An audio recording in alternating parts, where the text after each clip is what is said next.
This program features live coverage of an African safari and may include animal kills and carcasses. Viewer discretion is advised.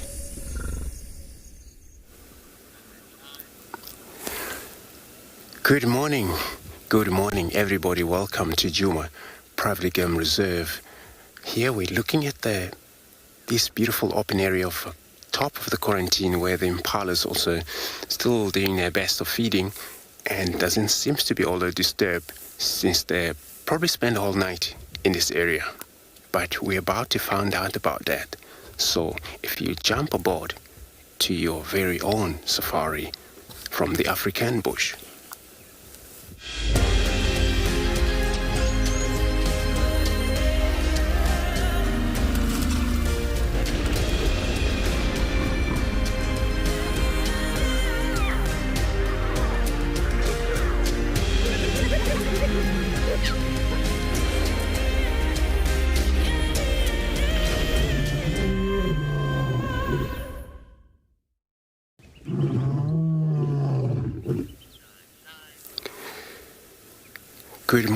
Good morning once again everybody. Welcome to Djuma Private Game Reserve. We're sitting on the very much top of the quarantine looking at these impalas. They don't seem really worried or been threatened, but if there is anything we're probably going to find out, because this is where we're going to be waking this morning. My name is Andrew and I have Morgan. This morning, the beginning of it's always just to look around the prey species, because the cats will be out about at night all night hunting them. Well, it's not actually extremely colder as it were yesterday morning, so we're sitting on a temperatures of 16 degrees Celsius degrees this morning, and then 60 Fahrenheit.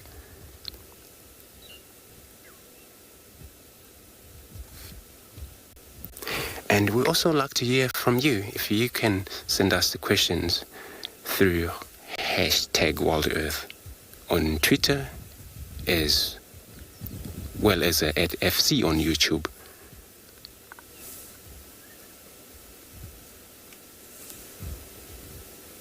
But also, if you are under the age of 18 years old, you still pop us an email on kids questions at worldearth.tv, or simply also go to the Wild Earth website, head over to the live safari page, and you can submit your question there, and we'll be happily answering them for you.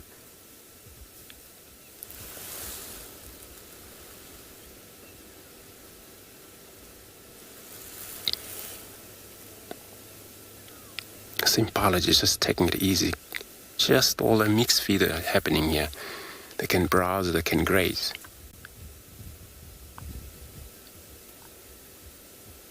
So myself, I'll be focusing on going to operate in the eastern sector.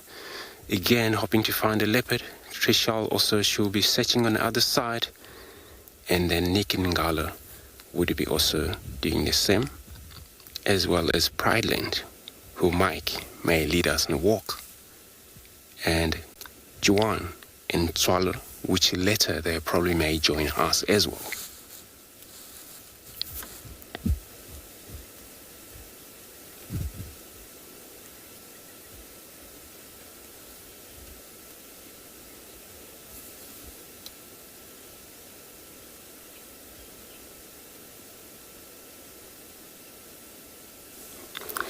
And then it's cool that working as a team, as impalas, all rely on one another in case there is an emergency. It's wide and open here, but it's still worth it for them to be all aware of the danger.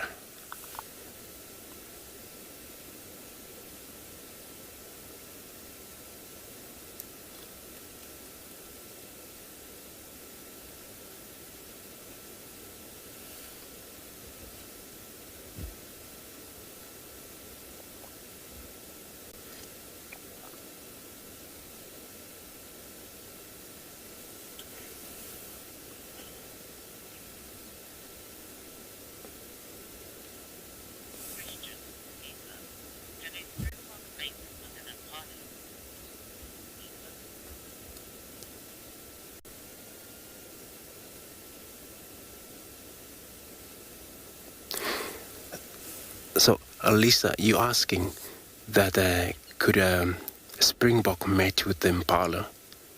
I'm not sure, since we don't have a springbok out here, unless if you force them in captivity.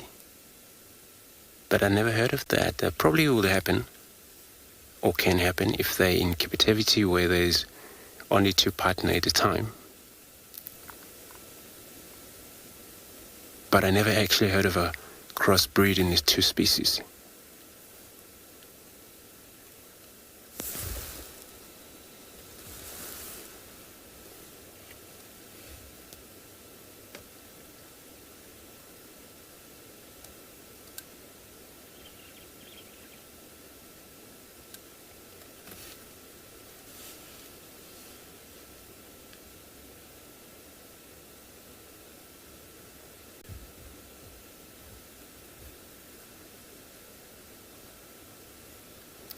You know, I thought last night, had an audio of that is probably the same lionesses that she was calling about in the middle of the night, but couldn't tell which direction.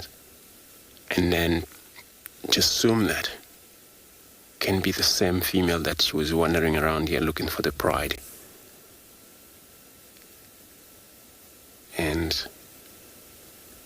maybe she didn't come this far east because she disappeared to the west by yesterday morning.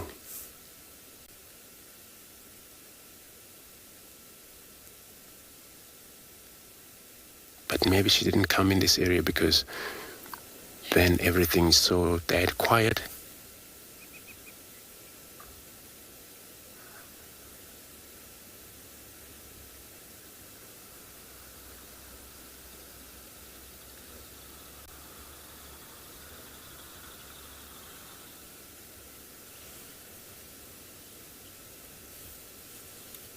Where this specific antelope we're looking at,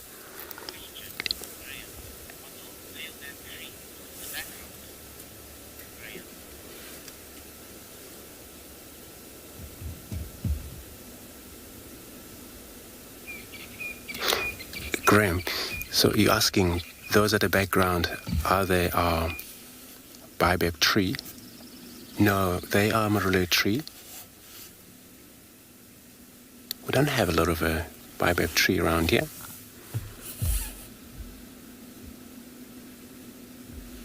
So all of these that you see on the background, it looks like really that of baobab tree, but it's not. But the base does look like, when you look at that trunk, but also these all are branches that spread around. But they are amarula trees.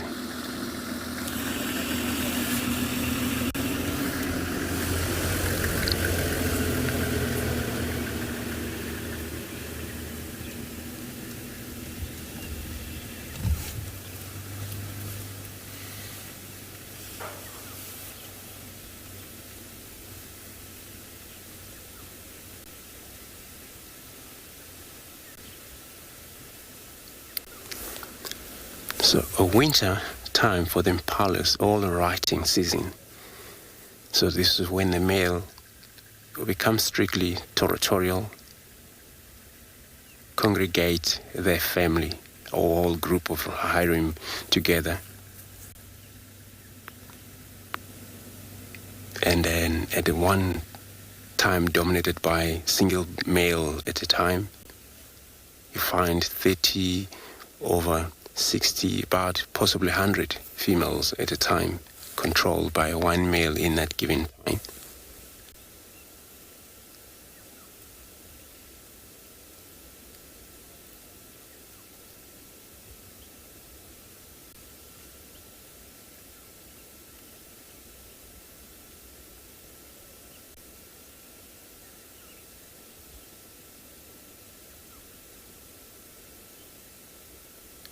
Which a lot of the females, fully grown females, some of them already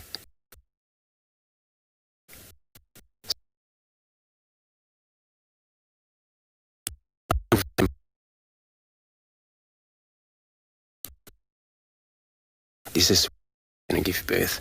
So everybody, I'm going to continue, but let's quickly take a look at the weather on all our various different locations.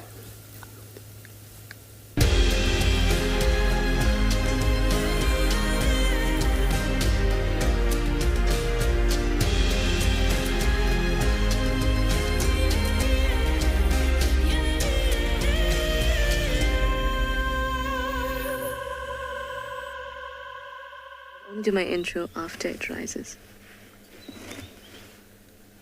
Good morning, everybody. We're watching the wonderful sunrise from the west here on Zoe's Road. But, I mean, you know who I am, but I'll tell you who I am in a moment, just as soon as we see it pop through over the horizon. Has some beautiful sounds.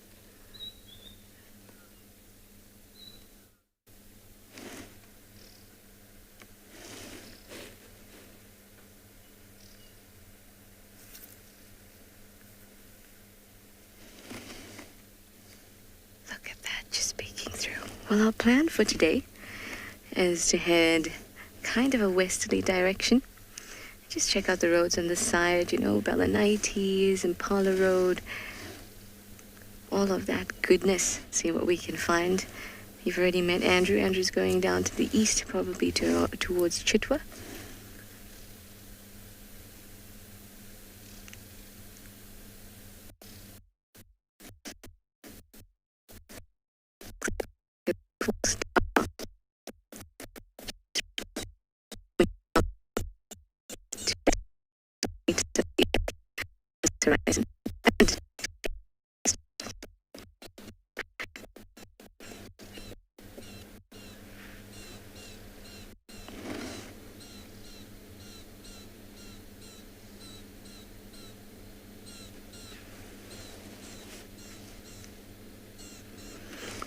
I'm sorry about that, guys. Did everything get quite pixelated?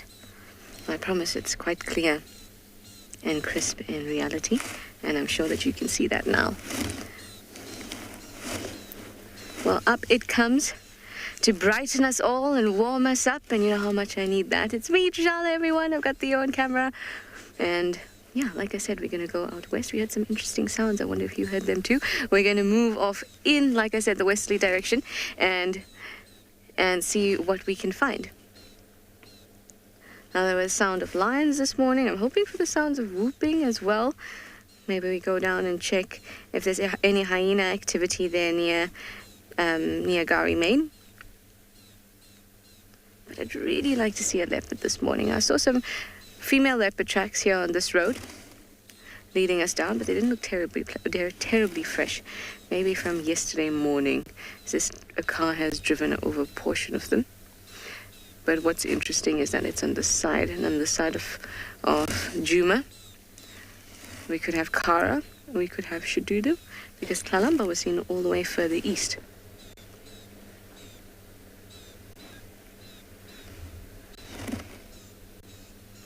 So we'll investigate. Luckily, I pretty much know what Kara's tracks look like. It didn't look like Kara's, but anyway, we will investigate.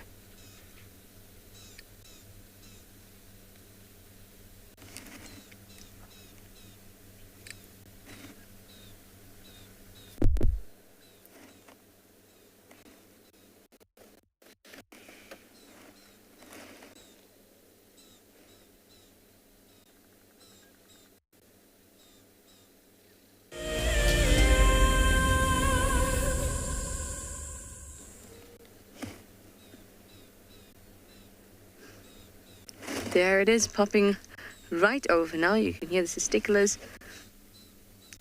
shouting as usual.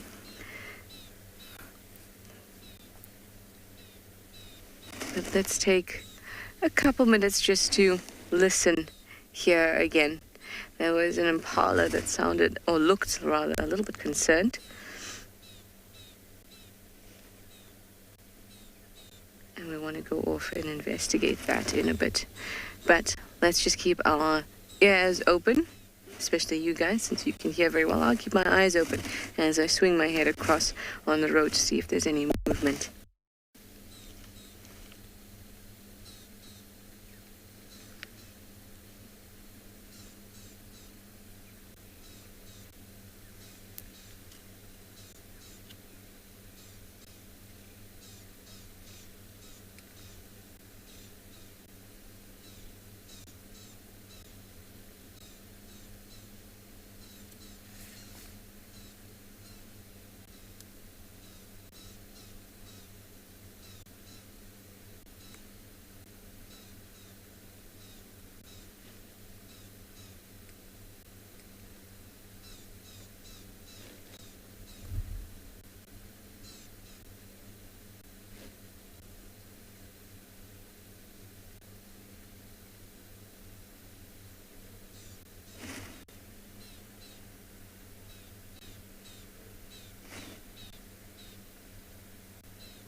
some elephants this morning would also be beautiful, and I'm hoping that I'll find all of that on this side.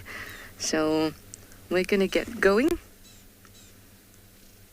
I'm gonna decide whether I feel like going to Treehouse Dam first to check on some elephants, but I guess we'll just follow the tracks and see where it takes us, both for elephants, leopards, or even some lions.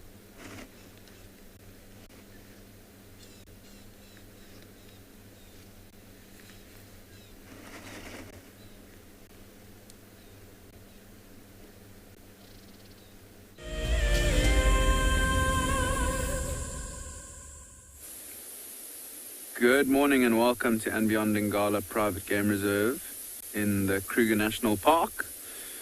We've got quite a stunning sunrise on its way between those two large marula trees in the central parts of Ngala. I think as that sun rises, it's going to get rather crisp this morning. Really stunning colors as well. There's that clear sky. It turned into quite a wonderful day today. My name is Nick, and behind camera we've got Odie once again this morning, and we're really excited to be out on this beautiful day. Our plan this morning, there's quite a few guest vehicles out and about looking for lions and leopards. So I think what we'll do is try and keep out of their hair. What we are going to do from here, just before some of them get into the area, is just quickly pop into the riverbed where we have been seeing that female leopard and her two cubs, and see if we can't potentially pick up on some tracks, or maybe if we're very, very lucky, come across her like we did yesterday morning. Who knows? We've had lots of luck recently. But we decided to start off this morning.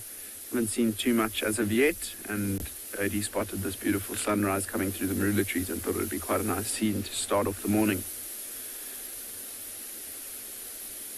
Lots and lots of birds calling, so I'm just going to take a few minutes or a couple seconds to keep quiet and listen to some of the sounds around us.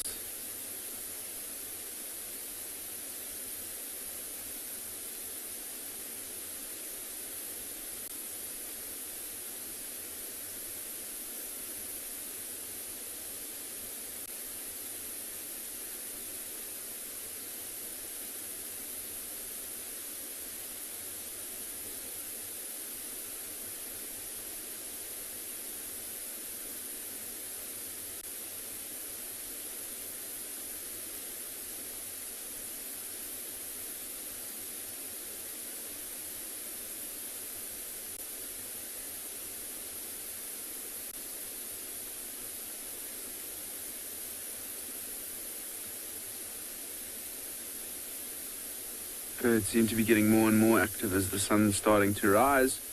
There were some ringneck doves, Cape starlings, crested francolins, and brown-headed parrots, all making a bit of a noise this morning and letting everyone know of their presence.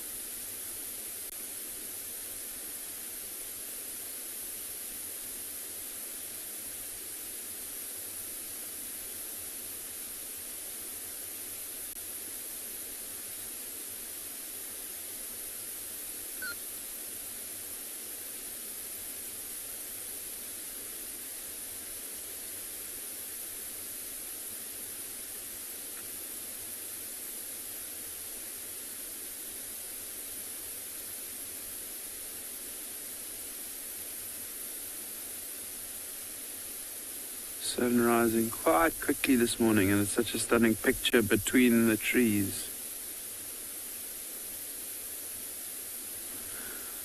I couldn't agree more, Nancy. My words being a little sarcastic, another terrible day in Africa. No, you really couldn't ask for a better start this morning. I love these winter mornings when it's crystal clear with no cloud cover, just because of the colors in the morning. The blue skies are really, really pretty.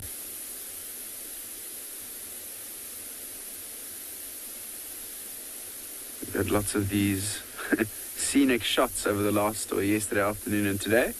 So let's hope we see a little bit more wildlife and maybe some birds around. I'm quite keen to do a bit of birding this morning. Some of you might be scratching your heads and asking why, but I know there are other people that will enjoy seeing some of the birds around Ngala. And what we'll do, especially for some of the smaller ones. We'll see if we can't find one of the seasonal pans that still has a bit of water in. And just sit quietly in the hope that some of the smaller birds like waxbills and firefinches come down to have a drink. But we'll do that only a little bit later. I think what we'll do from here again, just drop into the riverbed around the corner and just check for tracks of that leopard. If nothing, then we'll move out the area and start heading a little bit west. But I think we'll spend majority of this morning's drive around the Timbavati River and see what's out and about.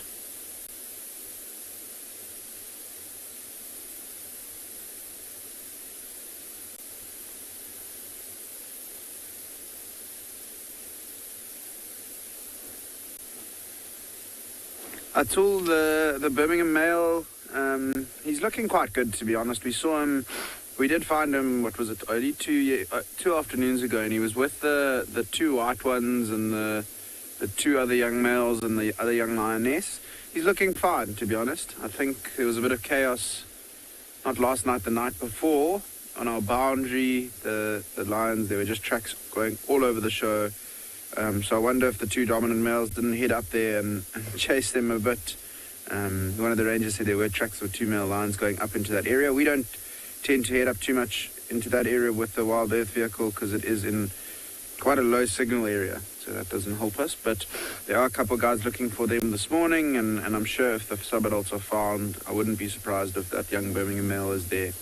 Looks like those wounds on his back legs have healed up quite nicely. You can still see the scarring, but he looks like he's healed up quite nicely, and he's looking quite comfortable. And every day that goes by, he seems to be less and less fearful of the dominant males. So it's going to be super interesting to see what happens with that young Birmingham male, whether he tries to leave the pride with the other three young males, the white one included, or whether he tries to stay within the pride. We've seen him trying to mate with his mom a couple times and with some of his older sisters as well, but they don't tend to let him too close to them, which is a good thing. Other than that, the rest of the Birmingham Pride, the Ross males we haven't seen for a few days, and there were some lions roaring quite far west that Odie heard, but he thinks it might have been the Pride calling. And then the lionesses with the small cubs have gone into an area of Ngala that has been burnt. So we can't off-road there, so there's no real point tracking them and trying to find them yesterday. But again, a couple of the rangers have headed into that area to see if they can't pick up on any tracks and signs of those animals leaving the burnt patch and coming out into an area where we could potentially track, find and view them.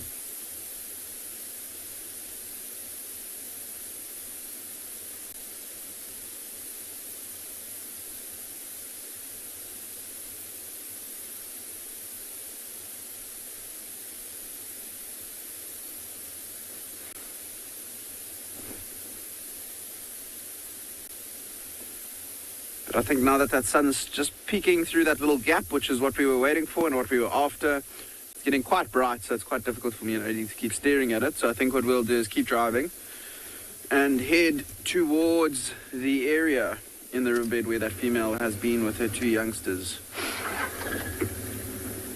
and see if maybe we can't find some clues as to where those three animals are.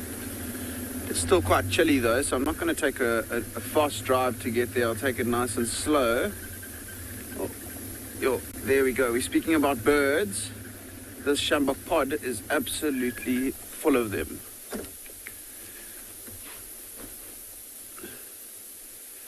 So firstly, have a look at the tree and those long, thin pods that are hanging down from them. So it's a sjambok pod or a long-tailed cassia, and the two birds that we have in picture just in the sunlight now, quite common birds around South Africa called grey go-away birds. And I think we've been seeing a lot of activity in these sjambok pods recently, and I think it is them trying to feed on the seeds.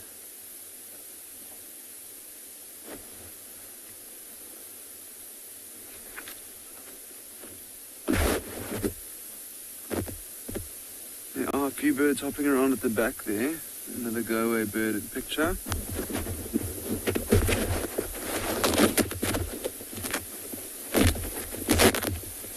My mic came out, so I'm just going to be fiddling with that.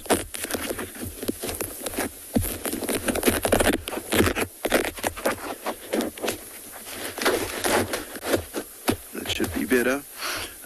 Let's see if we can't find another species in there. There are quite a few different species hopping around there. Obviously, they're quite difficult to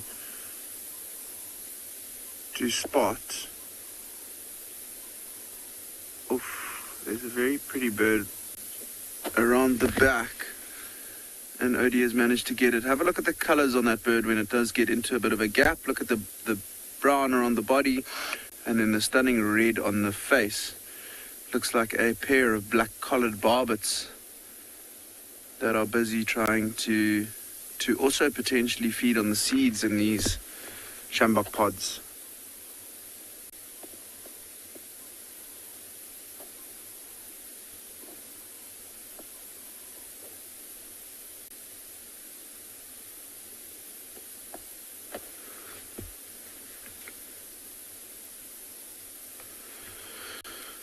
So nice to get a few birds when we weren't really looking for them, but we're going to keep driving and see what we can find this morning.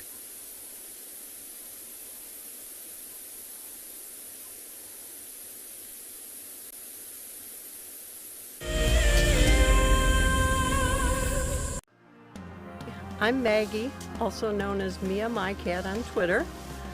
I purchased the Ticket to Dream so that I would make it back to Africa someday, so here I am.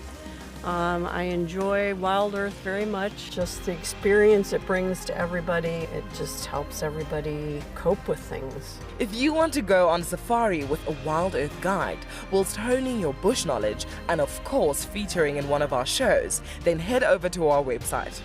My favorite part about today is seeing Maribs, seeing him stalk the water buck and seeing the interaction between the water buck and him, and he's just an impressive little guy.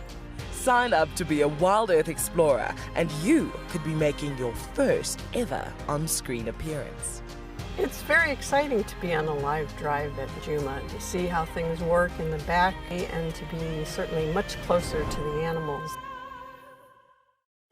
As one of the industry's best and FAGASA-endorsed training institutes, NJ Moorfield Guide College produces professional guides of exceptional caliber and gives students from around the world an incredible experience. NJ Moore offers courses to suit all types of interests. The full-length career course results in a FAGASA-accredited qualification and the option of a 6-month internship at one of Moore Family Collection's luxury safari lodges. Shorter courses are a great introduction for those considering a career in field guiding or even a life-enriching experience in your gap year. With spaces still available in July, don't miss out on this fantastic opportunity to live your African dream.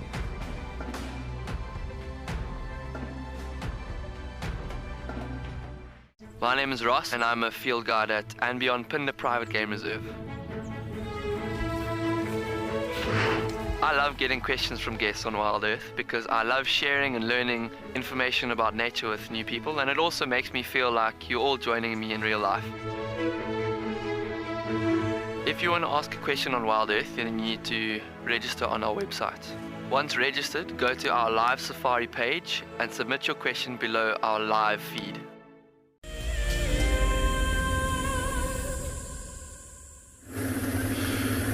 So we are driving along a road that runs parallel to the Timbawati River. It's a road known as Big Bend. And you can guess why it's called Big Bend. There's a really big bend in the river. And this is the area and the territory of this female leopard that we are looking for this morning. So in this area, I mean, you could look in front of us, you can't really see, but the road is quite rocky here, so we're not going to pick up on too many tracks where we are now. So we don't really need to be keeping a lookout for that, but there will be patches of softer sand where we'll keep having a little look on the road, see what's walked here last night. There's heaps of hyena tracks all over the road, so that looks like they were quite busy last night. And while driving, we're also going to keep a good listen out for any signs that may alert us to this female leopard, whether it's birds alarming, things like francolins and spurfowls, maybe even a rattling cisticola. We had that the other morning where the rattling cisticola alerted us to the presence of a slender mongoose. Not really what we're after this morning, but I wouldn't be disappointed if we saw one nonetheless. There's some more hyena tracks here, and looks like a genet track as well in the road. And you can see it's quite thick in the area that we're going through now. So it's a good area for leopards to be moving around. Nice cover. There's also usually quite a lot of antelope here, but I think we are going to send you over to Pridelands, if I'm not mistaken. So we've got a hyena that's come to say hi. This hyena is probably the one that eats all of my things when I accidentally light, but it's going now. Unfortunately, it just walked right over the wall. Stopping now. He's just watching us. Hi everyone, my name's Martin behind the, and this is Trading's Pridelands. Bye-bye, hyena. So we were just watching this beautiful sun rising over the Ndlovu Dam wall, and this hyena just came over, well actually Craig pointed it out, walked all the way along the wall, down towards us. It full well knows that we're here. It's interesting to me because remember yesterday had that funny noise that we think might have been a leopard chasing a hyena. Perhaps it was that very same hyena. But in any case, last night we had lots of cool action here. We had buffalo herd that came down here to have a drink. I think they've gone up that crest. We've got these hyenas which are maybe moving around the area, maybe following that buffalo herd if there are some youngsters there. There's leopard that have been calling. Lions often come here, so a lot of cool, interesting things that we might find this morning. I'd be quite interested to wonder where that, or to find out where that hyena is going or where it's come from. But in any case, it's a spectacular morning. Look at that sun rising behind us. A little bit of mist in the air. Very still, hardly a ripple. I do see some ripples. The hippo is probably still in the dam. What mystery.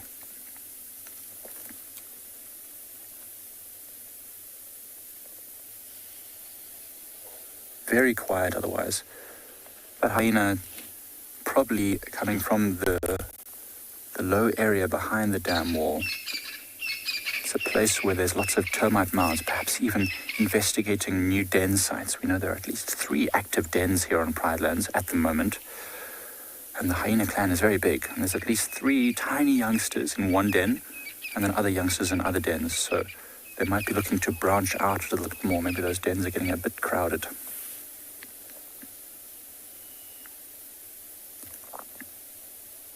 Let's take a little walk slowly out here and see if that hippo is still there. Anna, it is quite common for hyenas to roam around alone. Remember, at a den site, there might be a number of hyenas together, and at a carcass, there might be many, but when they're foraging, they're usually alone, especially males will usually wander alone. If they find something interesting, they'll start whooping and calling, and other hyenas will then come in. But it's quite normal for them to be traveling alone. Right now, it's probably heading back to a den, or maybe heading to a place where it knows there's a bit of shelter. What? It's very bright. I don't see the hippo. It might still be out. You know, cool mornings like this, although it's quite bright, it's still very cool. That hippo could well be somewhere still feeding on grass on the opposite side of the dam wall, the low areas, the drainage lines. I can't see it. I'm going to just pop behind you here, Craig. Oh no, it's still there. There's our hippo. So it was the hippo making all those ripples.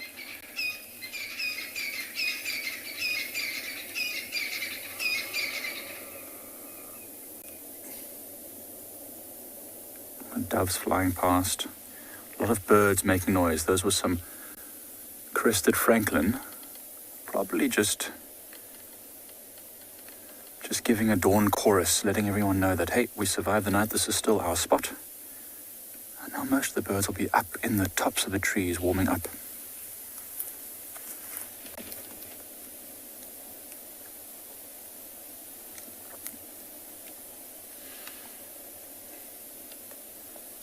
The hippos become quite relaxed with us.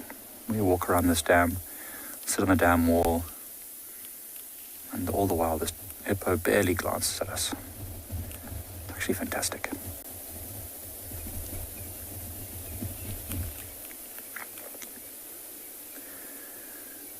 I see all the buffaloes track and sign over there. Let's go and have a look and see if we can find out which direction these buffaloes went from. There's a track right over here. You can't see it very clearly, but there's a nice big buffalo track right there. So the buffaloes came down last night around about 3 o'clock in the morning. There was about 50 of them, and it's almost full moon. I think full moon was the day before yesterday. So it was actually beautiful to watch them all streaming past our tents, coming down to this waterhole to have a drink. I wonder, there's some fresh dung pats here. Let's have a look.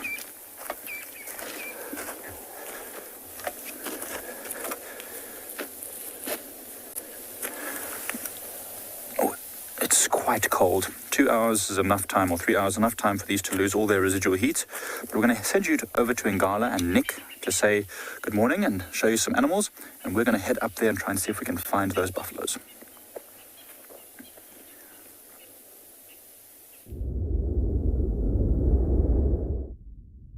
Managed to find ourselves a large or medium-sized herd of impala, actually, but the sun coming through on their faces and on their bodies is too pretty to just drive past, so we thought we'd stop and have a look.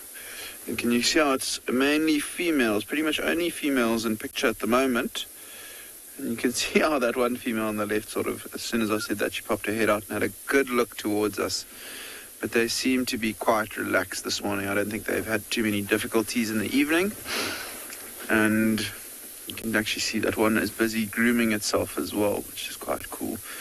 And they tend to groom really often. They've got teeth that almost act as if a comb. You can see how she's pulling it through her coat, trying to clean herself. Be interesting to see if she grooms one of the other impalas as well. All of them starting to groom now. That's quite sweet. See how they're a little bit darker than normal as well, their coats, especially near the top. I think that's because of the cold weather this morning. They've just managed to rough their coat out a little bit to hold the warmth between their body and their coat. It's called pilot erection. There you can see the ram coming through at the back, making sure that he's not letting any of these females get away from him. As soon as they move, he's after them again, and it's still essentially the rutting season for them. We are starting to hear them less and less in terms of the males being vocal, but they still seem to be holding their herds, chasing other males off. And they are such beautiful and often underrated animals. My favorite part about them is the little white part on their, just under their nose. It almost looks like they've got moustaches.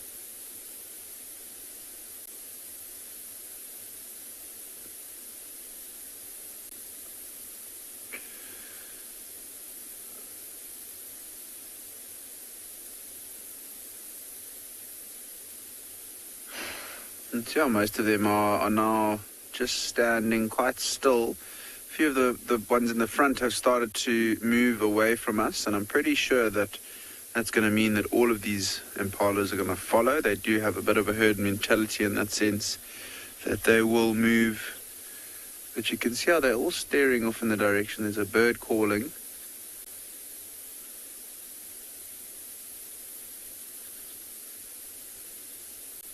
They're just taking note of that bird and the area that it's calling from. You can also hear to our left that tse, tse, tse, a couple of rattling testiculars. So that might be a bird that we would keep a listen out on our search for the female leopard this morning. If these impalas had seen her, they definitely would have alarm called, and they would have alerted us to her presence as well. You can see how a couple of them are quite focused in that direction. There's a spur fowl that's just flown off and an alarm now as well. Could just be the birds waking up and getting a bit of a fright this morning, but there's always a chance that there could be something lurking.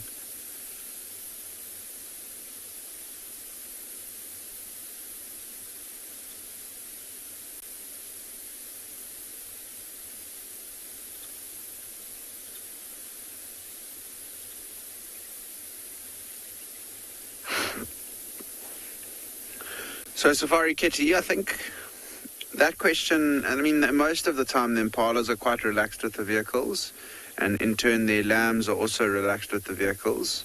I think probably about a week, maybe 2 weeks. They tend to watch the mothers and other impala in the herd's behavior. So if the mom's quite relaxed with the vehicle, then the youngsters tend to be relaxed relatively quickly. So when the calves do come about, or the impala lambs, I'd say within a few days, to be honest. When you find them where the mothers have moved away from the herd to give birth to them, sometimes the mom is a little bit more unrelaxed, as you can imagine, when she's got a really vulnerable small lamb and she's all on her own, so she doesn't have the benefit of having other impalas around to keep an eye out and an ear out for her. So when they have just given birth and they're away from the herd, they sometimes can be a little bit unrelaxed. But I think it depends on the situation as well. This morning when it was very still, there's not even a breath of wind blowing, that's when I think impalas would tend to be quite relaxed, because they sort of know what's going on around them. Imagine a brand new impala lamb was born and there was a strong wind blowing and the animals couldn't pick up on scents from any directions and there was noises coming from everywhere. Then you would expect them to be quite unrelaxed. Just these couple at the back just keeping a good lookout. They haven't moved in the direction because those other ones that were moving off decided to turn around and come back. And they're in quite a thick area. They're in a thicket of magic quarries. It's so nice to spend a bit of time with some impalas, watching them groom, and just to have this beautiful light on them this morning is quite a treat.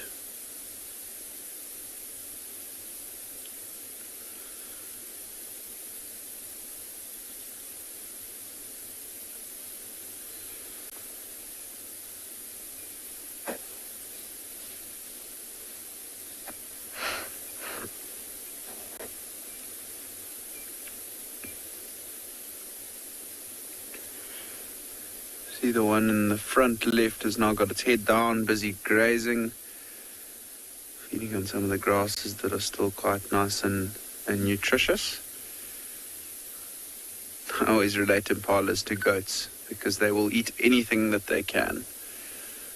They're quite adaptable in that sense. The only thing that they really require in order to survive, probably a little bit of food, but water. They're quite water dependent, so they need to drink almost daily. You tend to only find them within about 5 kilometers of a permanent water source. Somewhere like this, along the Timbavati River, with all the elephants digging in the holes, then it would probably be a natural occurrence to have impalas along the river.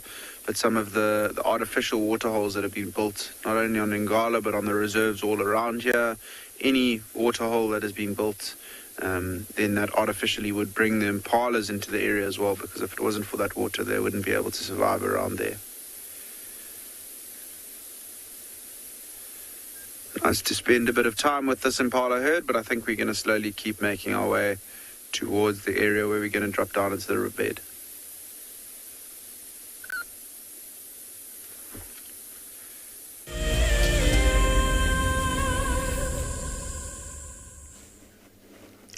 Here's yet another marula who has been stripped. I can't see the other side to see if it's totally ring-barked. See, is that there are little shiny bits, especially with the sunlight at the moment. I'm not sure if you're able to see it, but they're little shiny bits that are reflecting off the inner bark there.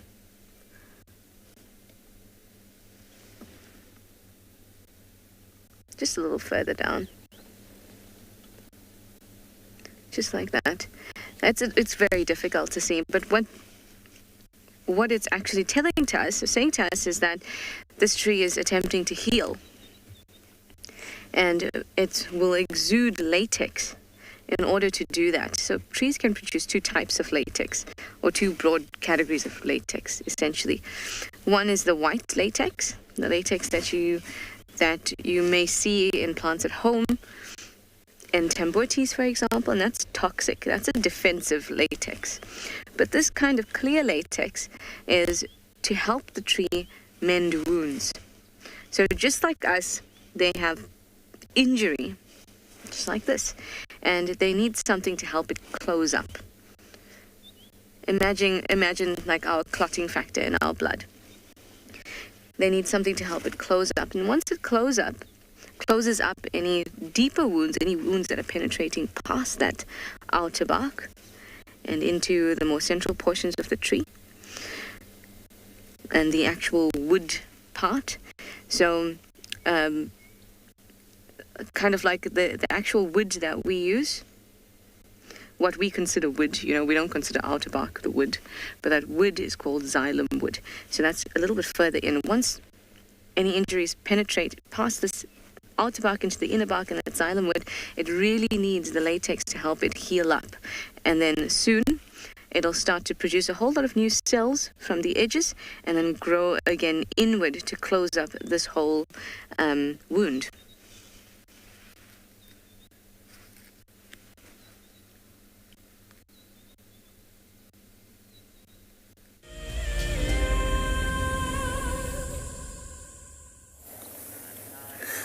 So as you can see, we're still on the tracks of this buffalo herd.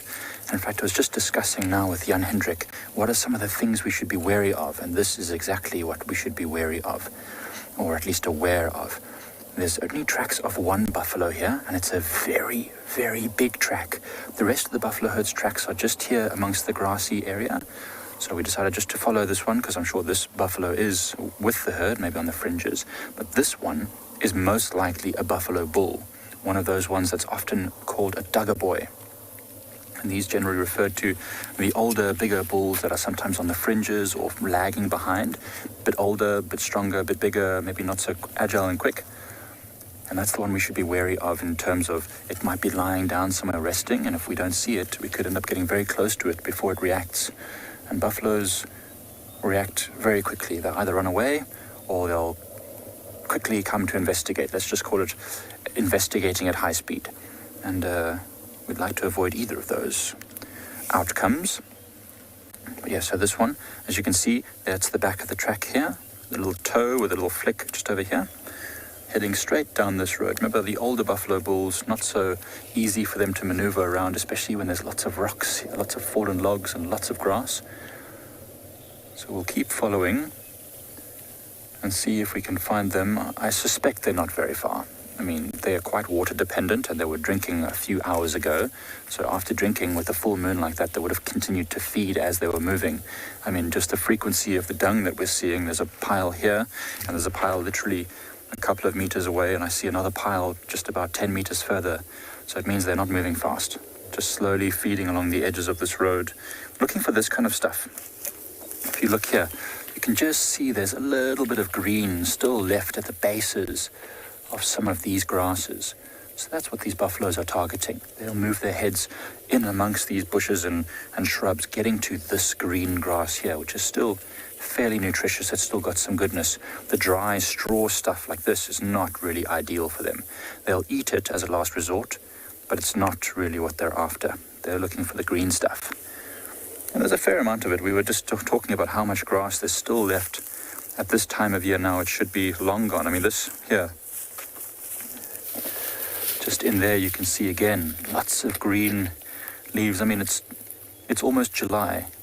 I think I got that right. I think it's almost July, which means we're deep in midwinter. And by now this stuff should all be dry and dead, and animals should start to lose condition. But this year, I think they're going to be doing just fine. Let's walk a little bit further down the road.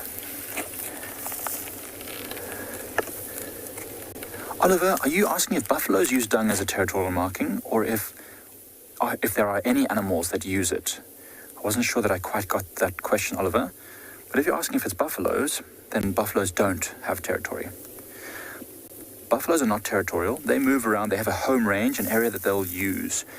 However, animals like hyenas and leopards will definitely use dung and scat to mark their territories, often placing their dung on very prominent places like junctions of roads or game paths, sometimes even on rocks and things. So it's quite like an important way. They'll scent mark as well by spraying urine, by scratching. I mean, most predators are territorial. In fact, I'm pretty sure all predators are territorial. Seeing something up there. See something dark. Let me just gander with my binoculars. No, Oliver, we're still safe. There's no buffalo that I can see there. But you can see another pile of dung just over there, Oliver. So buffaloes will just defecate wherever they go. Every few meters, a buffalo will drop a little dung pat depending on how quickly they're moving.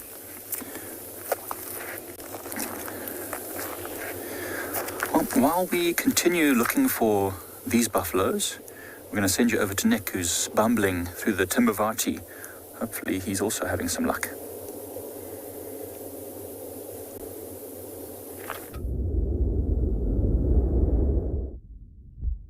So you can see we've now made it into the Timbavati riverbed, and we are in the area where we think we might be lucky enough to pick up on some tracks or signs of these three animals. Look, I think it might still be a little bit too cold this morning to see the leopards out in the open, but who knows, maybe if we're super lucky we'll, like yesterday, we'll get a glimpse and we'll just drive and they'll be there on that same dead tree. It'll be interesting to see if the leopardess has moved the cubs last night, because yesterday we had a lot of guys checking in the area. No one managed to find them or the youngsters, but there were no tracks of the youngsters moving out of that area where she left them yesterday when she ran off and spotted something on the other bank and tried to go and investigate. And believe it or not, one of our other rangers found a different leopard very close to that area on game drive yesterday evening, and we think that it was that female's previous cub from 2 and a bit years ago. It is really beautiful driving in the riverbed this morning. The sun is just high enough that it's starting to catch both sides of the bank. So maybe if we're super lucky we'll come across her, and we'll just check here briefly, have a look. If we don't pick up on any tracks and signs, I think we'll move out of the area and go into the central parts and look for some birds and any other things that are interesting along the way. There was a guide that drove here right early in this morning at about 6 o'clock, so a good hour and a half ago. So if anything's crossed over here, we know the time frame, which is also fantastic. That's how we managed to pick up on the female yesterday, because we saw her tracks coming from that area where she had that nyala carcass in the tree, crossed over the river and then walked up the bank towards an area that she's been spending a lot of time in the last few weeks and even the last few months, actually.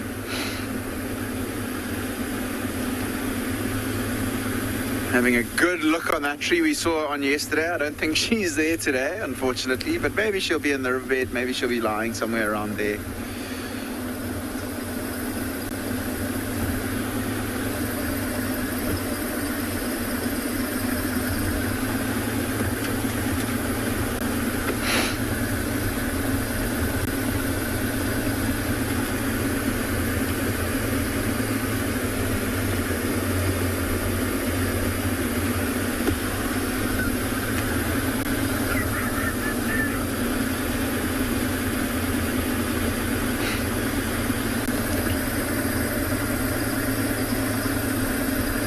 Lots of old tracks in the riverbed, but nothing too fresh this morning.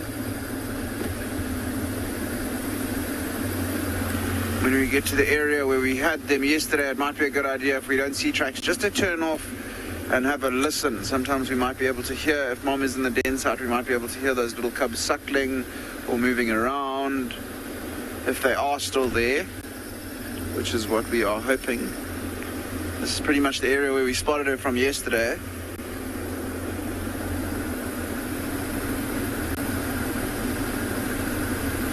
So Alice, if a track is fresh or not in this riverbed, it's unbelievably difficult. But it's got a lot to do with the crispness of the track and the walls, and how, like, if there's wind or heat, then it'll blow sand into the track, as well as the fact that these cold winter mornings there's often a little layer of dew, and if the leopard's stepped over the dew, you can see if there's a little bit of moisture in the track or not. It's a little bit trickier in the riverbed, and especially at this time of year. Tracks tend to look fresh for a little bit of a longer period. But what's easy for us is that we know people have driven here. So if the leopard walks through the tracks, we know the time frame that she would have walked through. Doesn't look like she's around here this morning, and I haven't seen any tracks of her yet.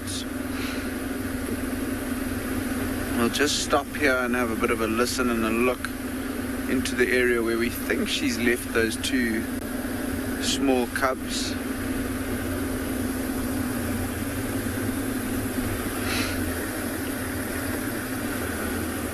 Just checking nice and slowly.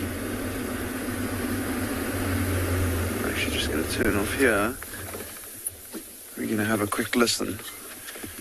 If we don't see anything, we won't want to stay off for too long because the cubs could be in there and mom's out. And again, like yesterday, we don't want to draw any unnecessary, unwanted attention towards them. But that dead tree on the right is the tree where we had them all yesterday morning.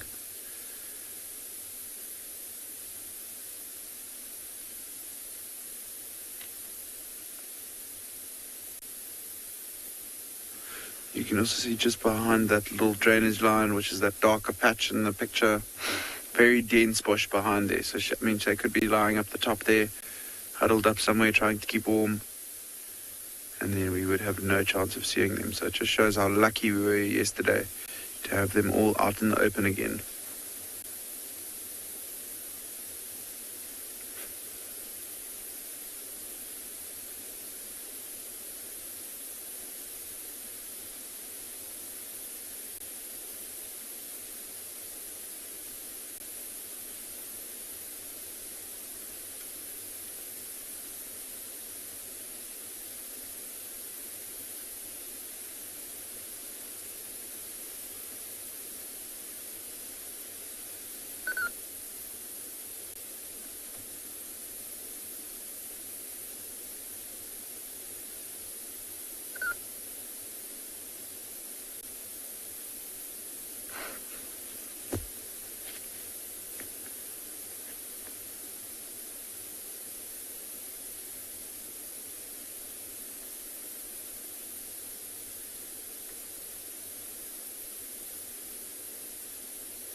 So no movement in the area, no real sounds either. I think we'll give it another sort of minute or so and then we'll continue on our way. She could have moved them north or south along this bank. Not therefore we won't pick up our tracks in the riverbed, so it might even be an idea to just check the road that leads out of the Timbabati River at this section.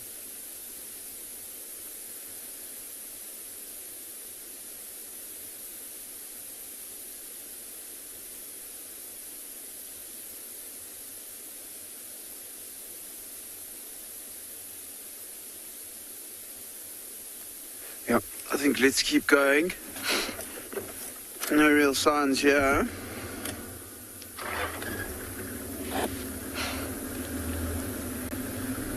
It just shows how lucky we were yesterday to just bump her in the riverbed like we did.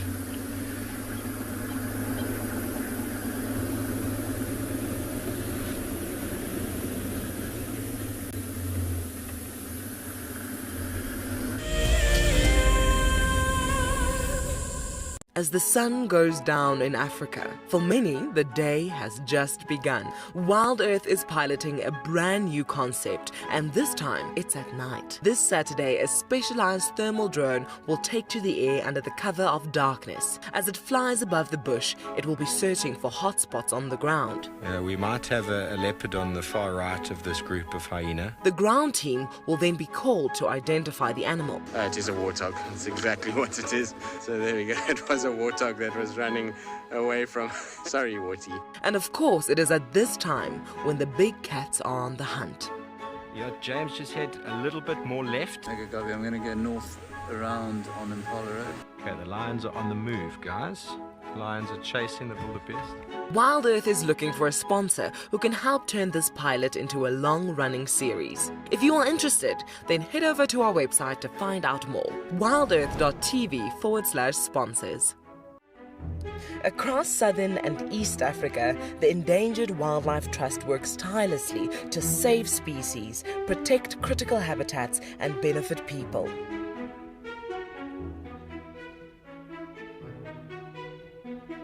Join the EWT in returning wildlife to the wild.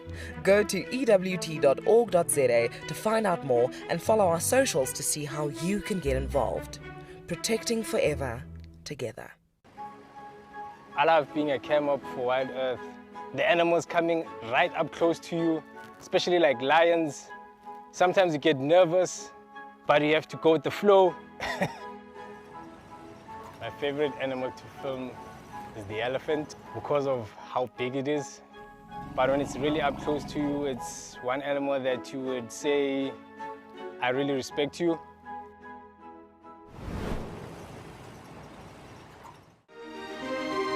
Guys, just watch what's happening. See, watch the elephants, watch the lions. See, the first ones to run are the cubs. Can you see them? They are right here. I'm not sure how scared you were, but I was quite nervous. But absolutely incredible. Expect the unexpected here on Wild Earth daily.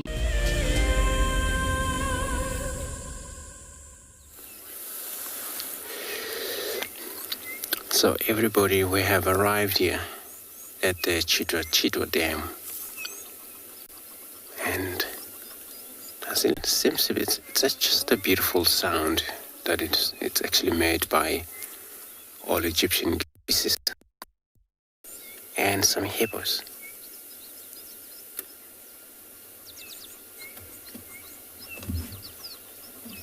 And all the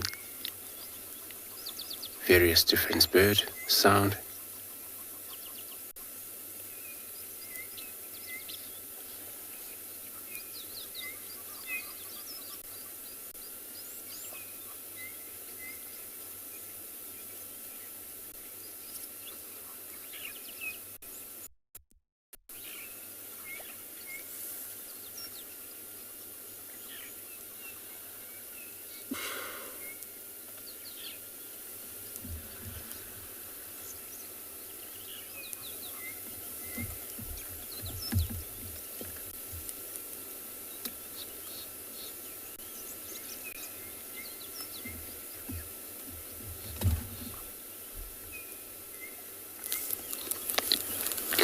So we also heard it was a singular monkey as we came down here, was here.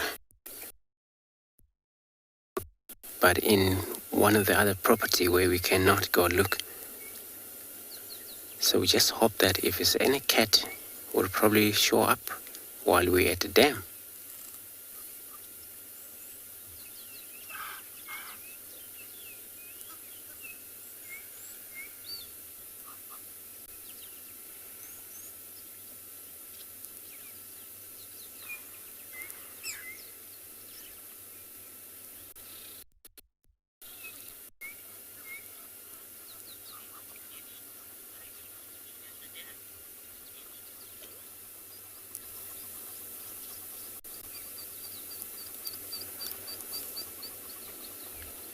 Okay, so you're saying it's quite a beautiful scenery at the dam. Indeed it is. Look at all the beautiful view in the background, sky, the ground and the water. And all the various different bird calls and all the hippos sound.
So it's just so perfect moment for all birds, even animals, to make their calls early in the morning because of they rely on sounds, all of the sounds to travel further away. But once the hot take places,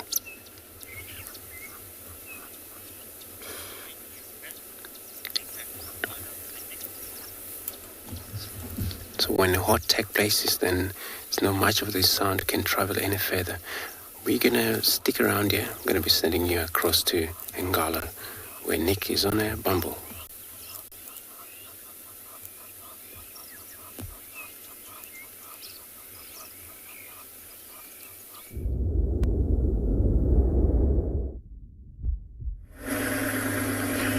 So we're just having a really good look along the road here. There is lots and lots and lots of hyena tracks, and there was tracks of a female leopard just behind us, but I think it was from yesterday afternoon, heading in the direction that we're going, but they seem to have cut off. They weren't very, very fresh though. I'm speaking about that crispness, and then also in turn the fact that the hyenas had stood over it, and a couple of the other nocturnal animals. It looks like it was from yesterday afternoon. There's lots of tracks on this road though. More hyena tracks, looks like some jenna tracks as well, even a squirrel.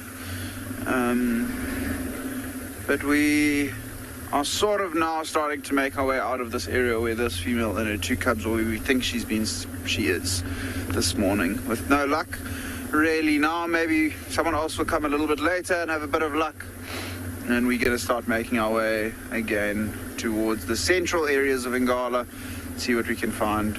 Sounds like it's been quite a slow morning on the property with everyone. I think one lion has been found somewhere, with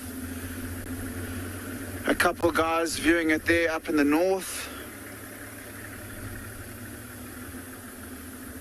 But while we scratch around for anything interesting here, we're going to send you to Trishala, who's got a bird.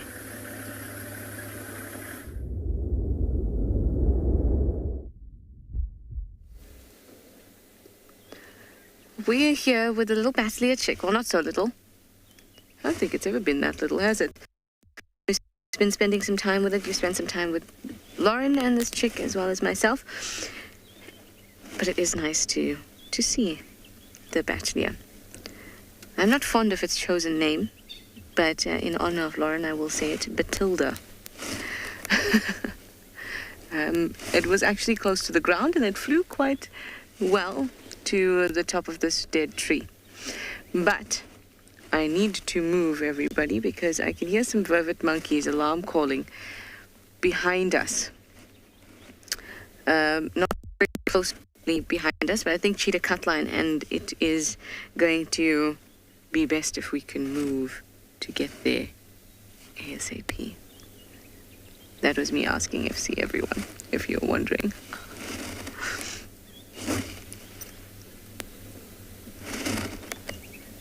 I think in that area it could be Tandi around Cheetah Cutline. It could also be Maribs, or it could even be Tlalamba, because I heard that they found Tlalamba around that area. Although that seems very far from where I would expect to see her. But at least we get to spend some time with this Basilia chick. I'm not even sure we can call it a chick anymore. We call it a juvenile.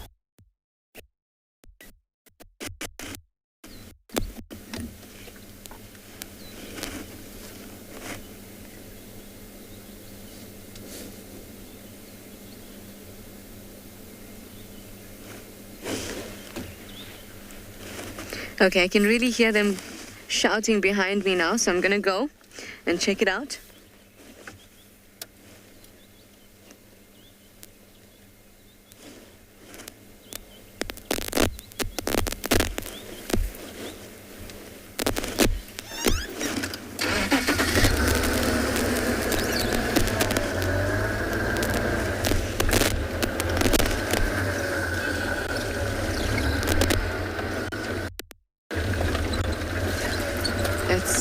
Luckily it's going to be on a smooth road that we're going to be traveling for at least most of this.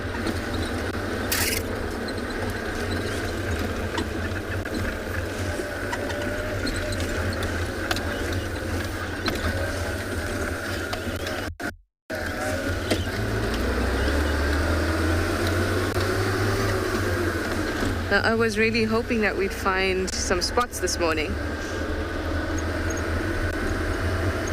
And I was actually in the west-ish, but we weren't getting good signal there, so I've kind of moved to the central bits of Djuma, and now we're going to go to line.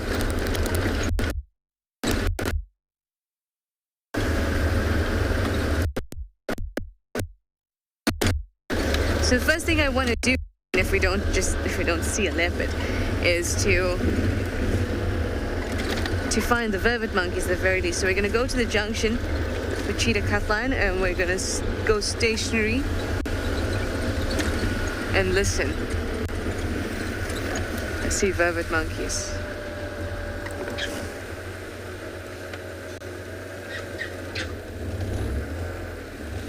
They're looking out into Little Gallery.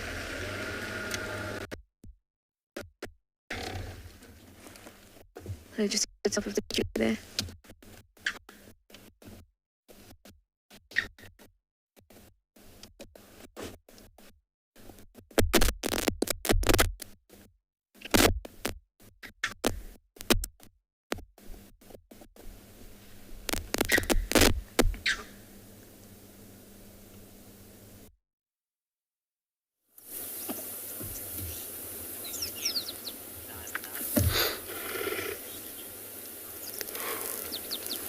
Sorry everybody, we're back with us. Just so sorry with all the inconvenience there, Djuma. And we're still sitting here at the Cheetah Dam. As you can see, one of the hippo where there's a bird on top. There's all the oxpeckers. Deal with all the ticks. And all the parasite that may animal have.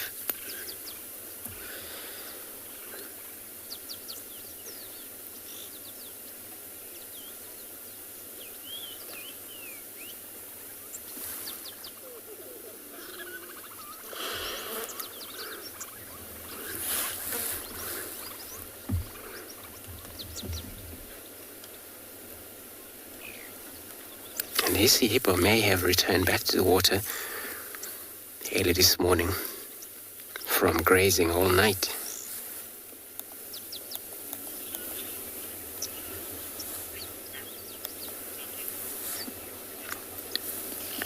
So we're going to stay just to see what's going to be happening.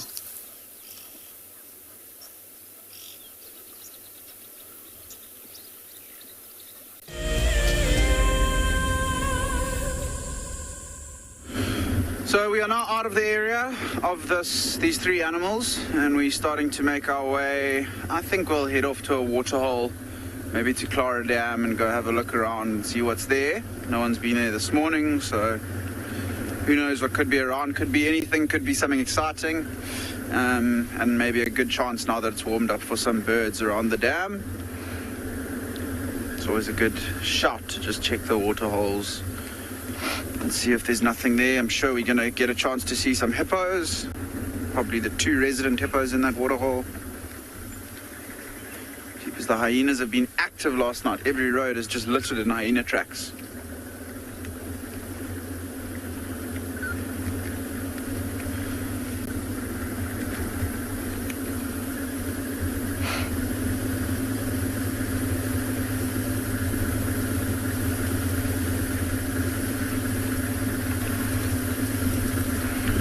Still quite chilly along the riverbank as well. You'd expect now by, say, 7:45 it would have warmed up, but it's still rather chilly this morning. But I'm sure in the next sort of 15 minutes to half an hour we're going to be, excuse me, or at least dressing down a few layers, taking our big jackets off. Maybe the gloves will come off soon.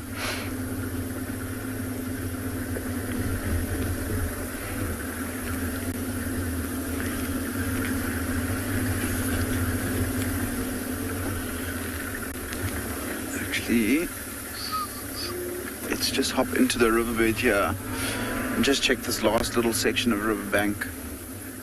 I'm a big fan of driving in the riverbed. It's a really beautiful section to drive. Hopefully by the time you are next with us, we will be at the waterhole with some interesting things to look at.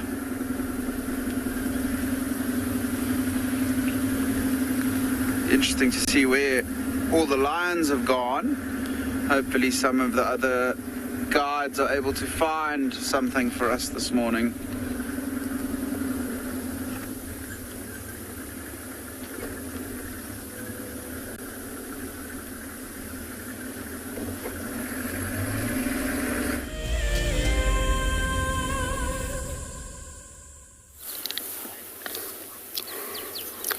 So we're still sitting very still, and now we're listening to all the beautiful sound that made by hippos.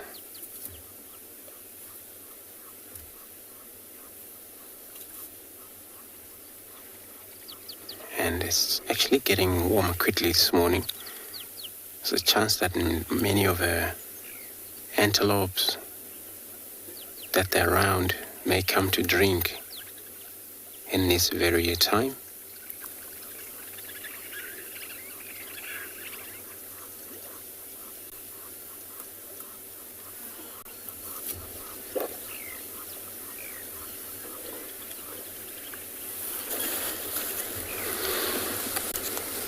Where in summer,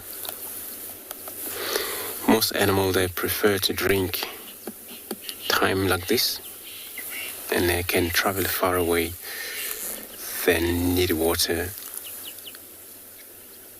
And next time, probably afternoon again.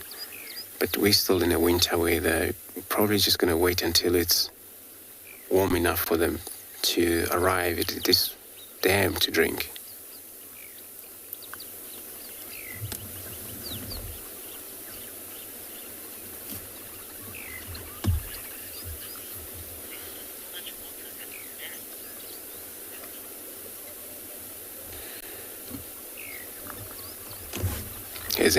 So you're commenting saying that there's still a plenty of water in this dam. It is a lot of water. It's actually a decent dam, this TRISHALA dam. And then of course this water will make it throughout the winter this year, until the next rain.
So some years in the past,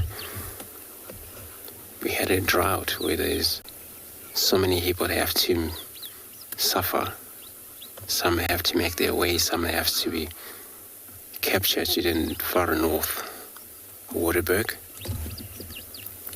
But we've always seen that since the rain has taken place again, the waters come plenty, and the number of hippos recovered. We've seen so many hippo already.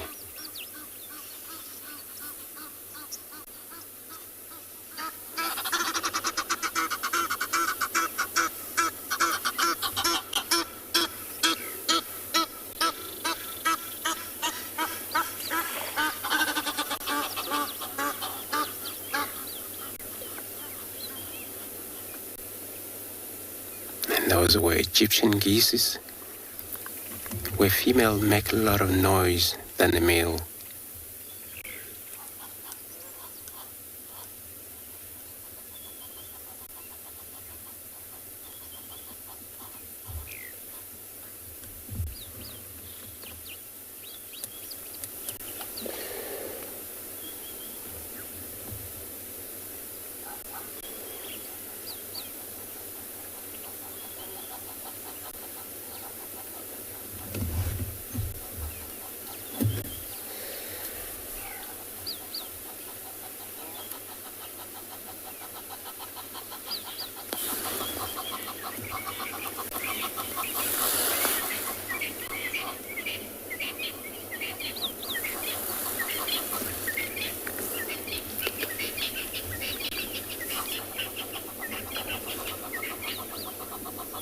So these hippo, they might actually need to bask in sun.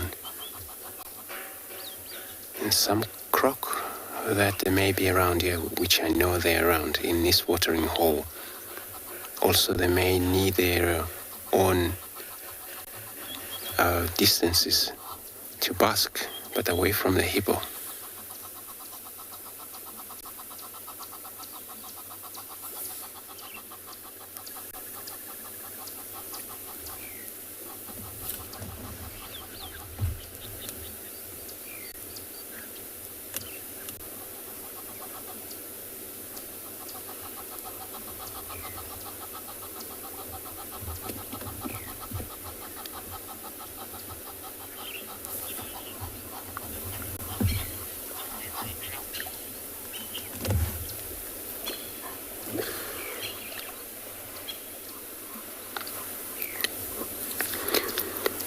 Charlie, so you're asking what do the hippo do when it's drought?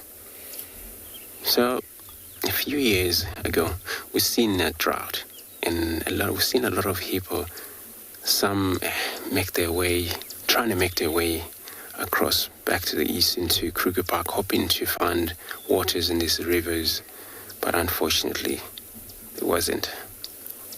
And then, of course, if there is no plane for them to find another second water stations, it results in death. But if there is a nearby watering hole where they can reach, and they would just make that destination to get to that water station.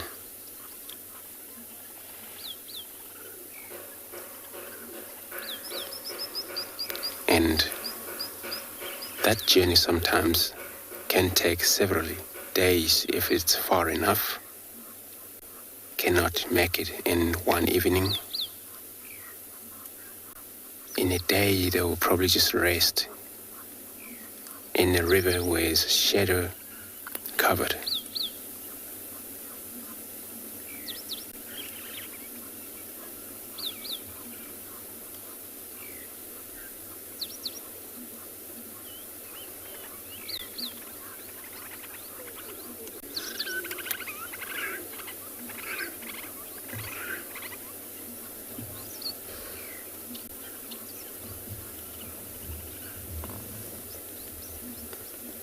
But last time a drought has taken place in this reserve, we've seen a conservationist done a brilliant job of capturing these animals back to the north in the Waterberg, where they still haven't returned back. We won't have them back.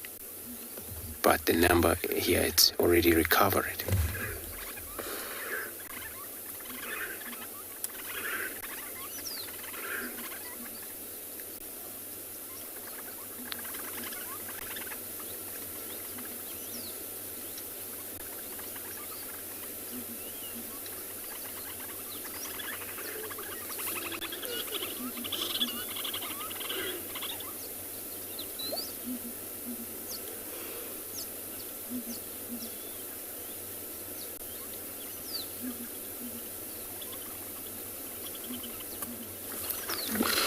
Just gonna take a moment of a silence. There's actually some sound. I'm so sorry about that knocking.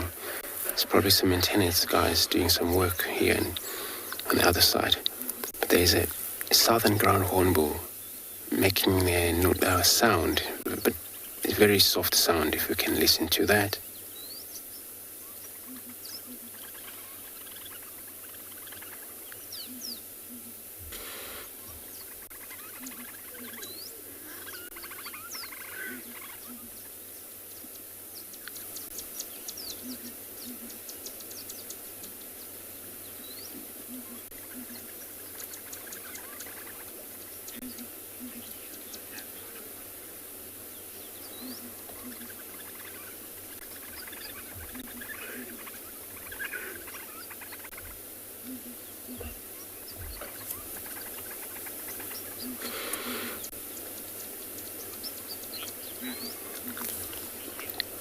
So we're gonna stay here, see what is gonna be happening.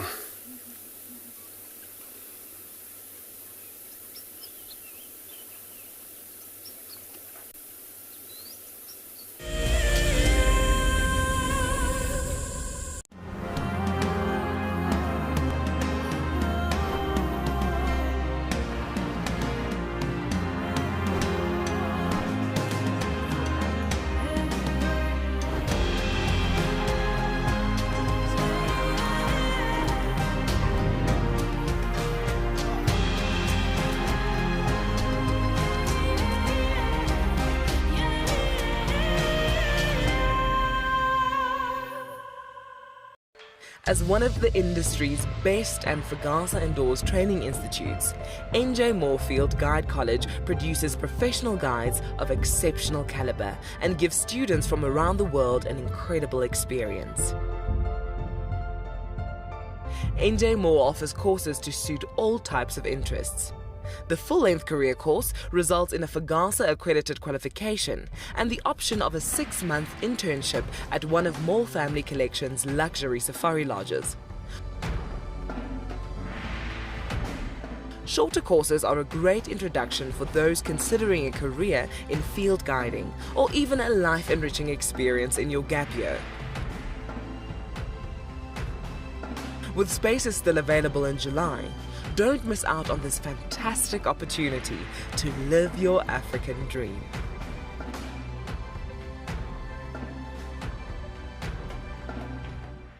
My name is Lauren and I'm currently working in Djuma Private Game Reserve here in South Africa.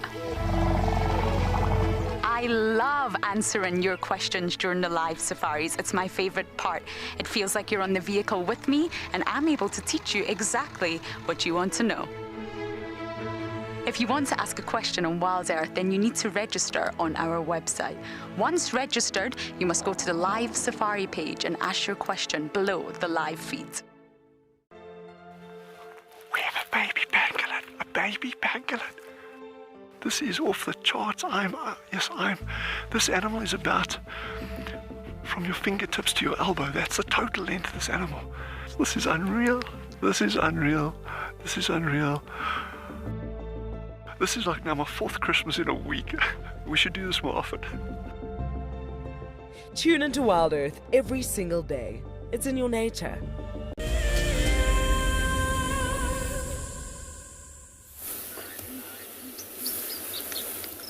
Are you still hearing these hornbills, which mainly they would communicate, either perch in trees, as sometimes on the ground. But because of the morning, the sound travels far away.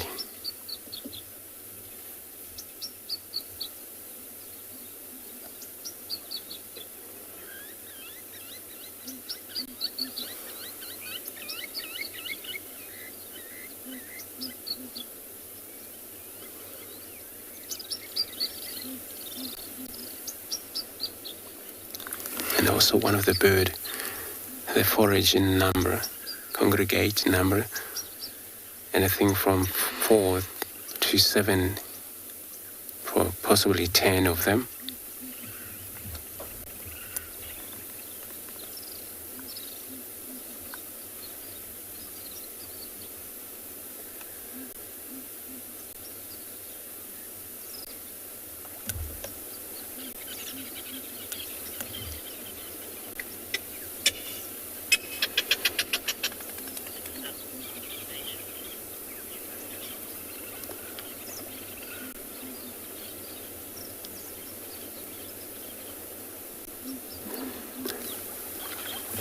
Yolanda, so you're commenting that you just love the sound of nature.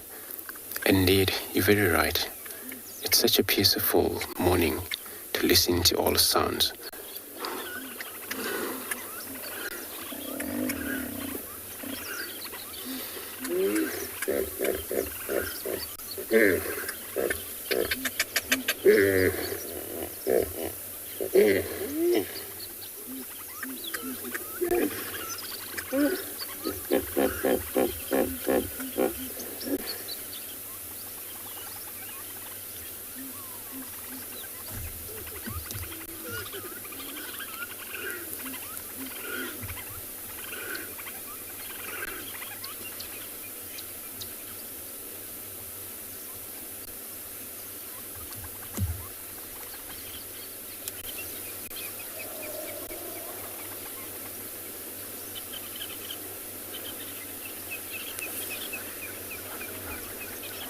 One of a nest, probably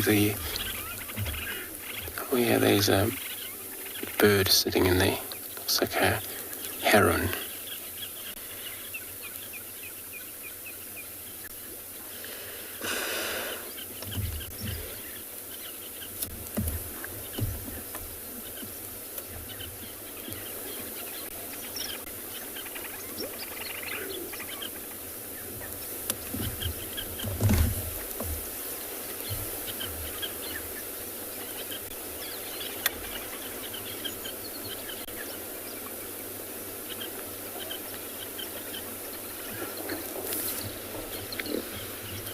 So this hippo we're looking at right now, they can submerge under water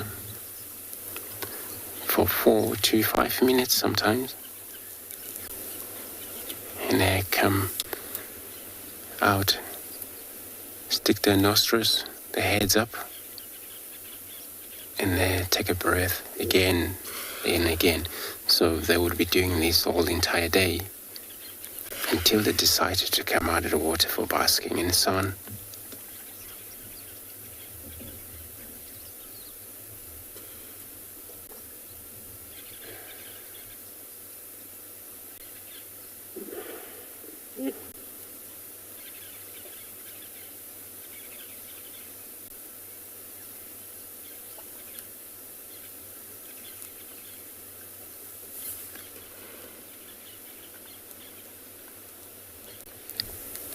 And they do actually close their eyes when they go down, and they shut their ear hole, which the water mustn't go down to their eardrum. And there's a special way of them do that. These ears has a systems.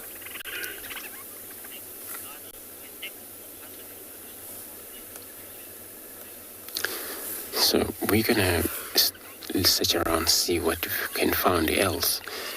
Sending you across to Ngala, where also Nikki's on a bumble about.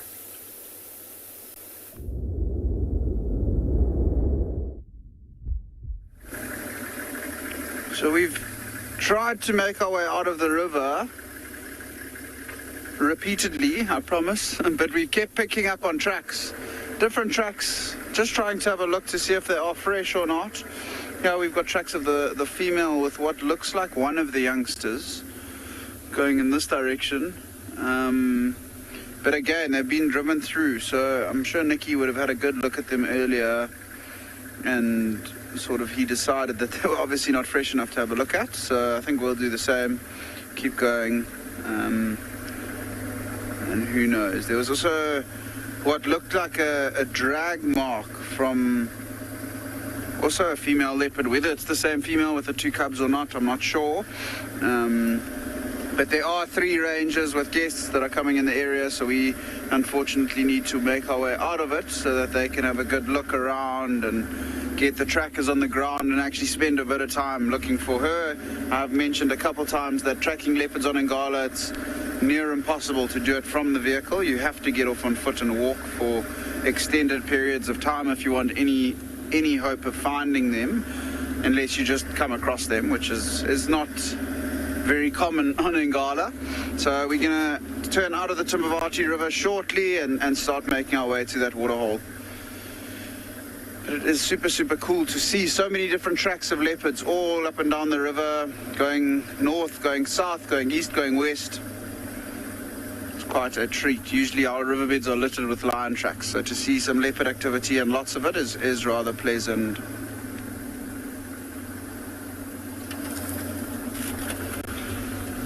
Shreya, so changing den sites for a leopard and her cubs, it will happen relatively often. She will have areas that she prefers, and she might head back, only just mind these branches, where she might head back to use and reuse specific den sites. The area where we were this morning, she's been using that area quite often, and I think it will depend on whether or not she catches food, because often if she catches food, she's going to take, now that those youngsters are eating meat, she'll take the youngsters to the carcasses to feed and then return back to the riverbed. But she seems to be favoring one specific den site.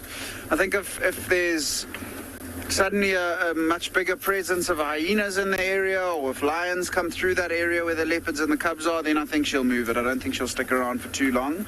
She might even then, if she gets really not so relaxed with what's moving around her den site, she might even move it a larger distance away. But since we've seen her and since we've seen where she's been leaving the youngsters, it's been a pretty concentrated area along that section where we were just driving now. And yeah, I think it varies on lots of different circumstances. Just going to quickly disengage four-wheel drive so that we're not driving very slowly, and we're turning onto a road in front of us now called Angazi Road. And this road leads pretty much straight up to that watering hole that I've been mentioning. We do cross one small drainage line in front of us on the way up there, and it'll be interesting to see what we find in this part of the reserve. Looks like someone has actually driven along this road this morning already, but I'm sure it was just en route to the north. Some of the rangers are looking for the subadults of the pride, with the two white ones way, way, way up in the northern parts of Ngala. And then one of the other rangers found them way, way, way in the south. So lions managed to become wizards and sneak through the property without us picking up on their tracks. And yeah, they have been found. So maybe later today, when there's a gap, we'll try to see if we can't sneak in there. Probably this afternoon, I think. Potentially not this morning. I think it's going to be a little bit busy down in that part of the reserve. Which is good news. Good news that the two white lions are on the property again, and pretty much in an area where they'll probably be around for a few days, which is exciting for all of us here. As soon as they disappear, it becomes very tricky, because you can imagine, as most of you viewers tend to enjoy seeing the white lions on Wild Earth, when guests come to Ngala, it's a very big focal point. Ask guests what are they hoping to see, and white lions almost always a guarantee, which is understandable. I think if I went to a property and they had 2 or 3 wild white lions that we know of in the whole world, I think I'd probably also want to or hope to see those while I was staying here. It's like if I were to go to Tswalu, I wouldn't ask for the simpler things. I'd probably ask for pangolin, aardvark, and something like a brown hyena, which makes guides' job lots and lots of fun, searching for these really difficult animals to find.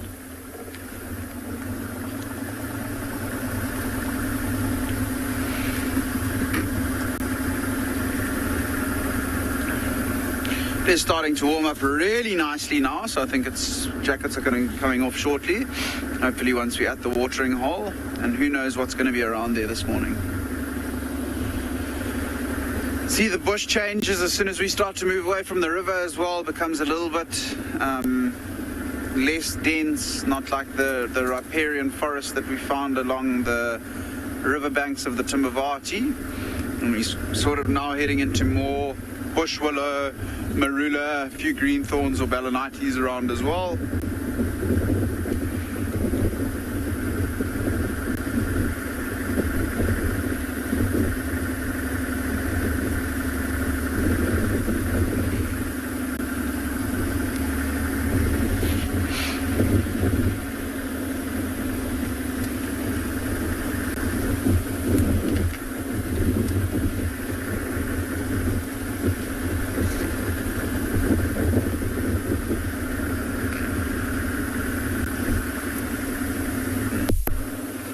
And there is a bird of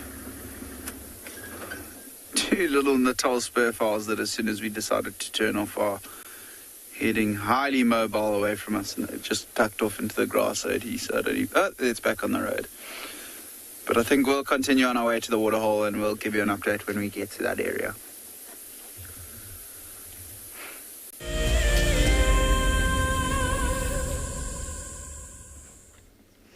I promise I was in a big herd of buffalo,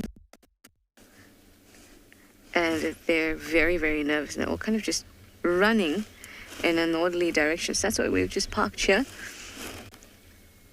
because they've just been streaming through. But we can roll down a little bit now.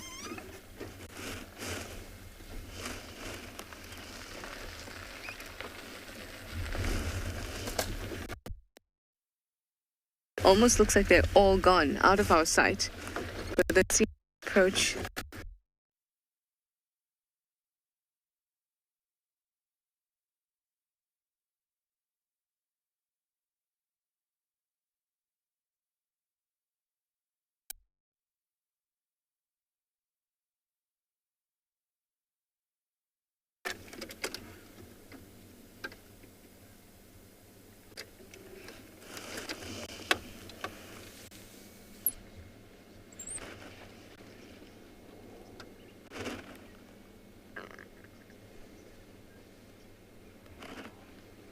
Okay, I'm just going to move around this bend It's like I was saying, I don't know if it's, maybe it's just there's a slight breeze.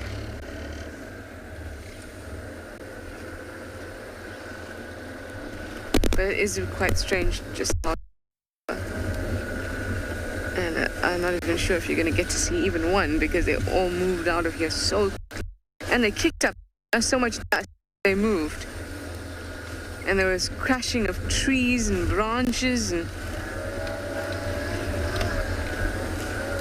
it's all very, very.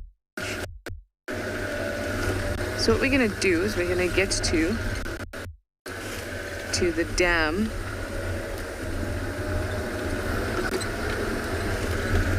Or even just okay, we can just kind of see them through here. A few buffalo around here, Buffelshoek Dam. I wonder what they're getting up to here.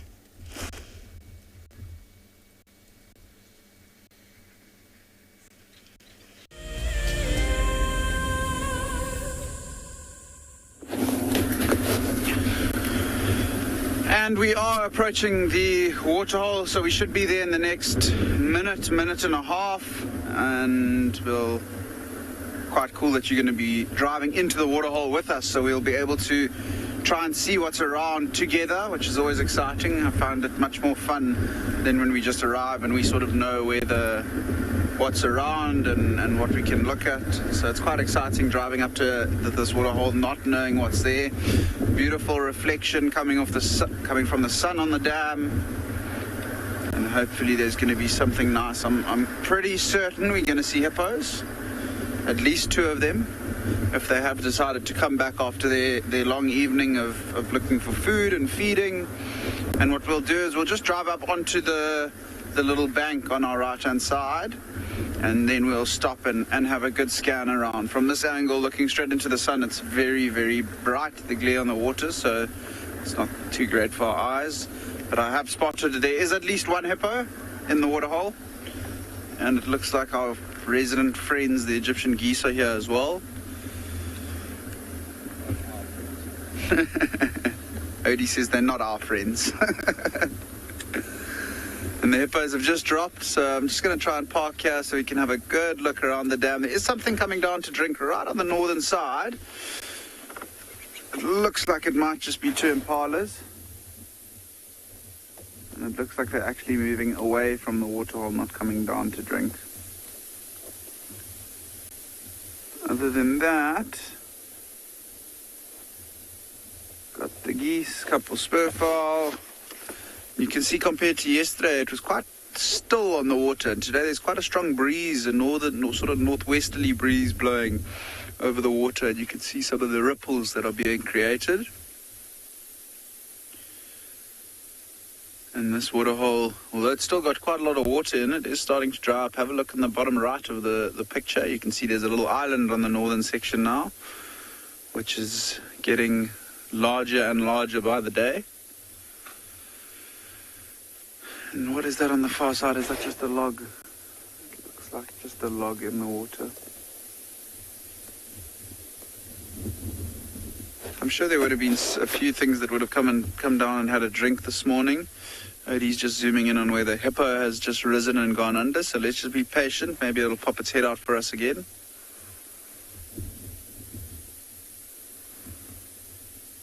You might even be able to hear the wind in the mic. There's quite a strong breeze on this little bank that we're on to look over the watering hole.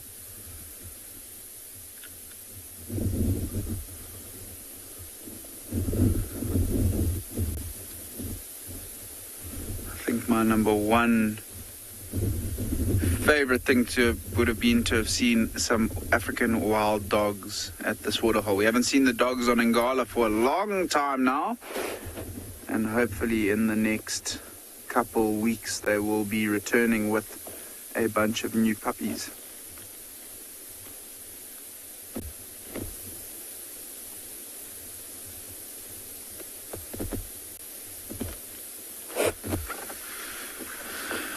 You can see there's a couple birds that are drinking just on the left of that log. There's a an elephant dung at the back. And if you have a look how they put their head down and bring it back up. It looks they are very far away, but they do look like they might be oxpeckers. Whether they're red or yellow-billed oxpeckers from this distance is very tricky to tell.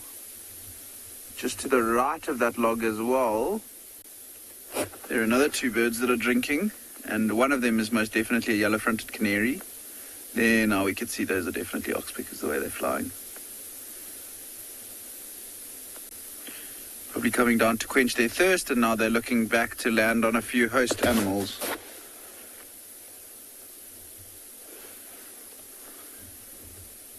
Confirm heron, Odie? Heron? So I think Jackson was asking what species of herons we get at Ngala, if I'm not mistaken. Ones that we tend to see around the property. Look, we don't have flowing water, so we don't see really good herons around the property. But grey heron is quite a common one that we see at some of the watering holes, probably the most common heron in this part of the world. I haven't seen Goliath heron here before, but I do know that you get it in the area. Striated heron or green-backed heron, quite common where there's small fish and water. I remember watching Tristan actually at Juma when one of the waterholes was overflowing in summer and watching that striated heron trying to catch some of the tilapias that were swimming up. Black-crowned night heron and white-backed night heron, I think we get in the area, but also with the lack of flowing water, we don't tend to see them at Ngala too much. And other than that, we did earlier, what was it? December last year, December 2020, we had the rufous-bellied heron around Ngala, which was a first on the property. It was the first record ever, which was super, super exciting. It was a lifer for me. And in picture now, we've got a Birchall starling. See Odie's quick camera work back to the hippo, but they just seem to be beating him this morning.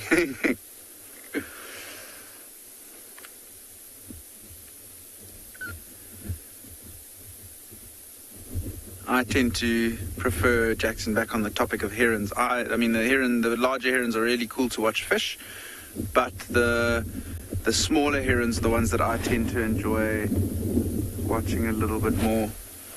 There we go, you got the hippo briefly. So it's a little bit wary of us this morning. Also very difficult what Odie's trying to get there is a bird that's flying around us. It's a bird that we've been seeing quite a lot recently, actually. One that I hadn't identified on Ngala until about a couple months ago, called a mosque swallow, which we see every now and then. It was a pair of them that were just busy drinking. But obviously a swallow is a very fast-flying bird and obviously unbelievably tricky to get on that camera. Hear one calling above us.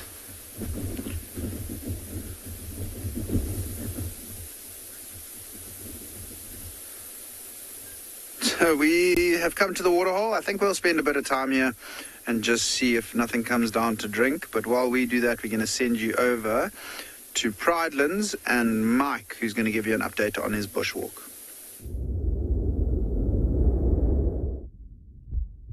We've taken shelter a little bit further north of where these buffaloes are, under a knobthorn that has been stripped of its bark some point in the past by an elephant, hoping that these buffaloes might wander their way back this way. We did see them. We actually had a very close encounter with them. It was lovely. Unfortunately, our signal was not lovely. So we're hoping underneath this knobthorn on the almost highest part of this crest is where we're going to get slightly better signal. Those buffaloes are probably about 100 to 150 meters down there. And they did see us. They did know we were there. They were quite comfortable and calm with us. We were sat on a small termite mound where we've actually filmed some segments before. So we were really hoping that we could show you these buffaloes. It's a big herd. There must be more than 50, maybe 60 or 70 individuals, maybe even up to 100. We've seen many groups of buffaloes joining together on Pridelands as it gets drier and the food becomes less available, less water. So in any case, what we're going to try and do is we'll slowly move our way down there, meter by meter, checking to see if we can maybe get another glimpse of those buffaloes somewhere where we do have signal, so we can show you that wonderful herd, which looks like to be settling down in that area. They're not moving very fast. They were mostly just feeding, heads down, chomping away, but not moving very fast at all. In fact, what am I seeing over there? Oh, there's a vehicle. Oh, goodness me, I thought there was a buffalo heading straight for us. Okay, so there's a vehicle that's probably just been passing by where those buffaloes were. So we'll make our way towards them now. We never want to tangle when there's vehicles and big game, because the vehicles can disturb them, and then we're trying to be quiet and hide away from them, and then they get pushed towards us. It's never the most ideal situation. So it's also good to give space. But hopefully, with a bit of luck, keep your fingers crossed for us, everyone, and we'll try and see if we can get another glimpse of those buffaloes. It'd be great if they settle down and maybe even start to head down towards Ndlovu Dam, where we might be able to get another glimpse of them coming down to drink as the day gets hotter. But we'll keep you updated, as always.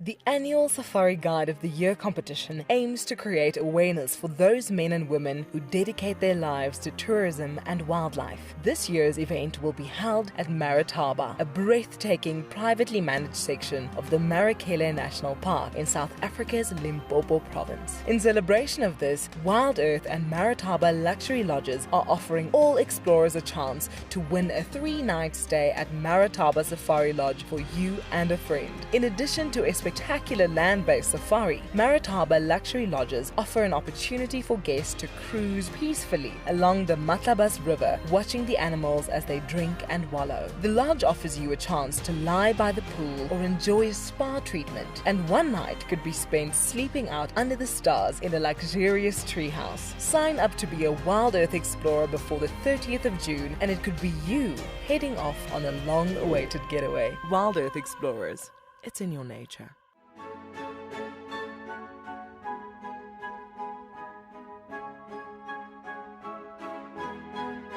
The Wildlife and Environment Society of South Africa, WESA, encourages people to care for the earth. Through innovative projects, they aim to reverse the serious issues that we face in the world today. One of these projects is Green Coast, a proudly South African award for sensitive and well-managed coastal sites. This sustainability project protects our national coastlines while providing unemployed youth with a love for their environment and a hope for the future. WESA is a membership and volunteer-supported organization. Every supporter is helping to change the only earth we have. Visit our website to see how you can help care for our earth. It's a huge privilege to be in these incredible places with these amazing animals. I love filming lions. When they do get up and do something, it's always spectacular. When they are playing, are incredibly fun to watch, especially subalterns and cubs. I love being in the bush and working in these incredible places with these amazing animals. We want to bring it to you so that you can almost feel like you're right there and be able to experience it and enjoy it the way we are.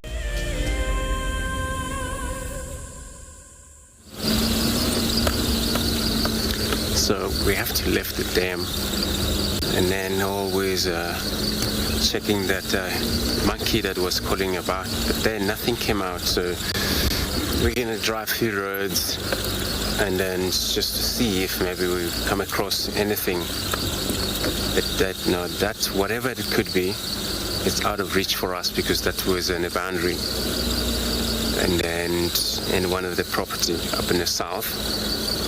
So just hoping if it's a leopard, either come to us. This is how we can maybe find out which one is it.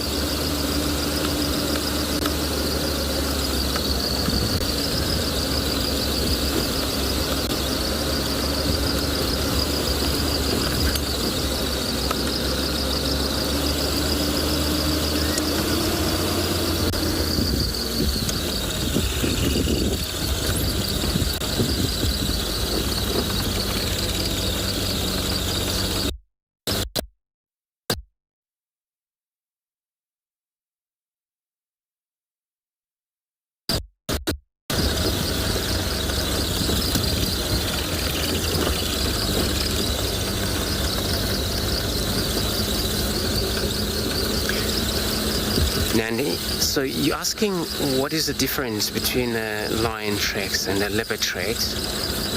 Yeah, we've got all impalas there. So the difference is the lion tracks are far too big in size, but also we're able to tell the various difference between the male lions and the male and the female lion.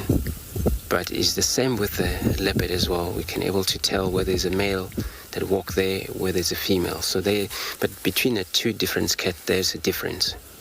So leopards always small in size, tracks, and the lions are big.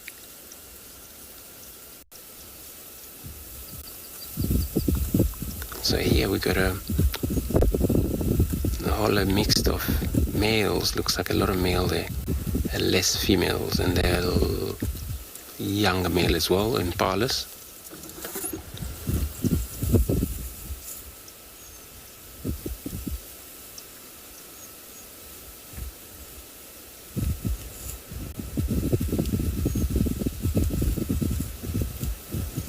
And the wind is picking up already, and that's why they would be very much on lookout. Less feeding, but check out for safety.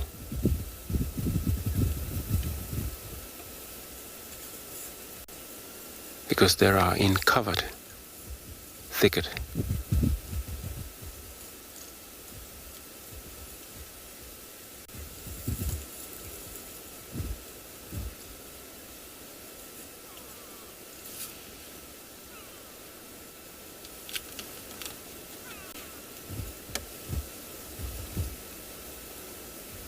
These are young male, which were born last November. You can see the horns already slightly well developed.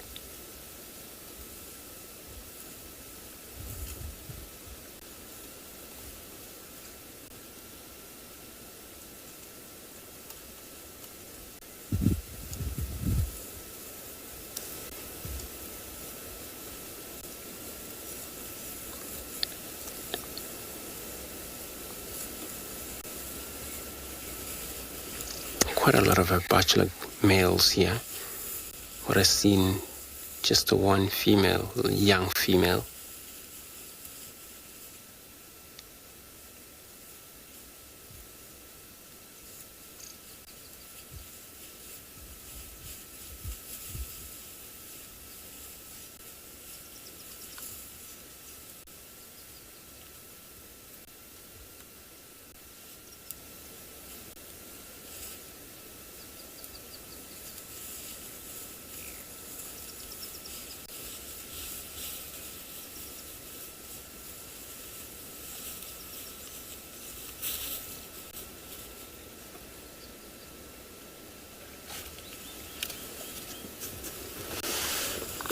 Oops, I'm not sure what's going on around them. They're a little shy just because of the bushes that they disturb. They are our side. Can't see what is beyond the bush.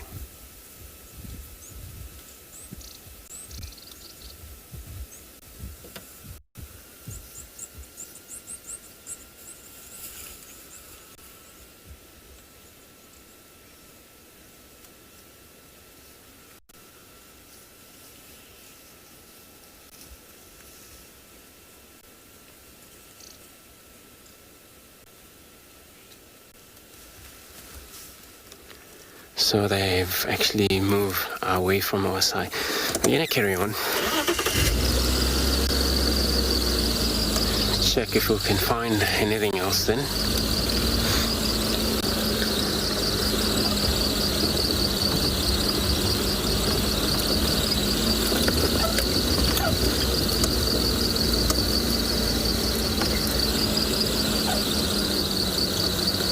So I'm gonna carry on driving around, which then I'm going to send you across to Nick, who is also on the dam.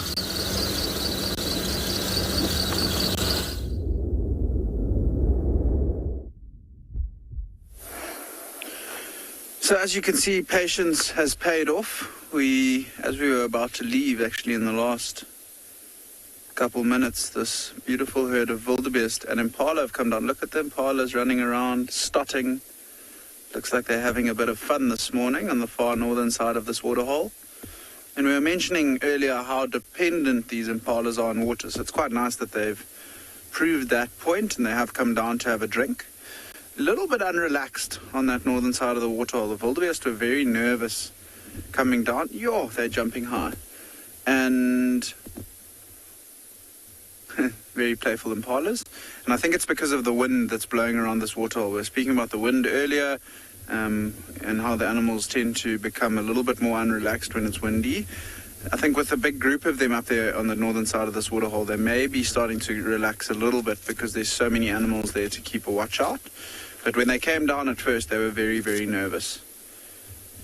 There's quite a large herd of wildebeest. There's a very big blue wildebeest bull in that group as well that we saw rolling around in the mud, trying to cover himself in mud and also leave his scent around that part of this body of water.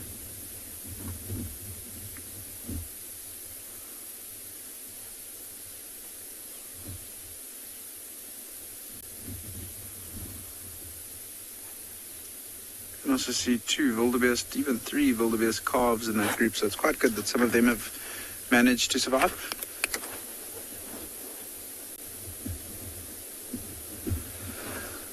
Oh, and look at what we've got here now. Patience really is paying off this morning. A really large herd of elephants coming down to the water, which is really, really lovely to see this morning. See how they're almost running down with excitement. The first one straight into the water, trunk in, and straight into the mouth. This is quite a small baby coming behind that big cow right up the front.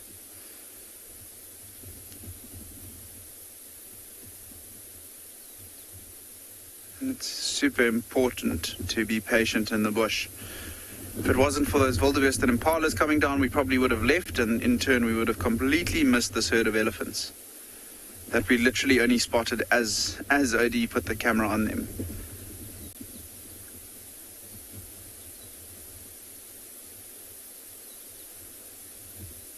See how they drink right close to each other. Those 2 that are moving around on the far left, good chance they're young bulls, the fact that they're away from the herd.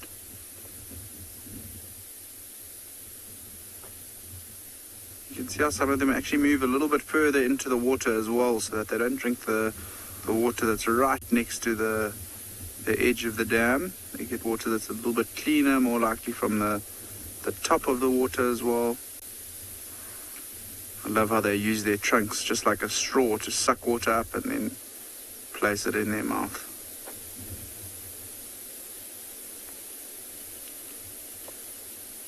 Just like those impalas we were saying that are hugely water dependent. Elephants, if there is water around as well, will also try and drink on a daily basis.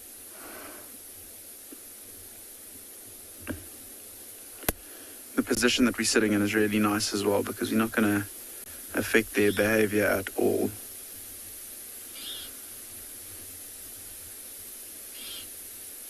Try to see if we can count how big this herd is from left to right.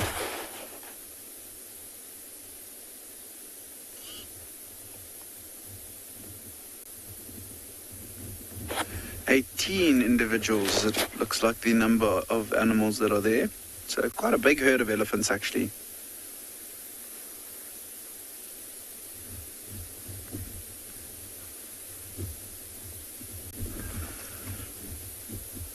So Paul is asking us how many liters of water an elephant can hold in its trunk.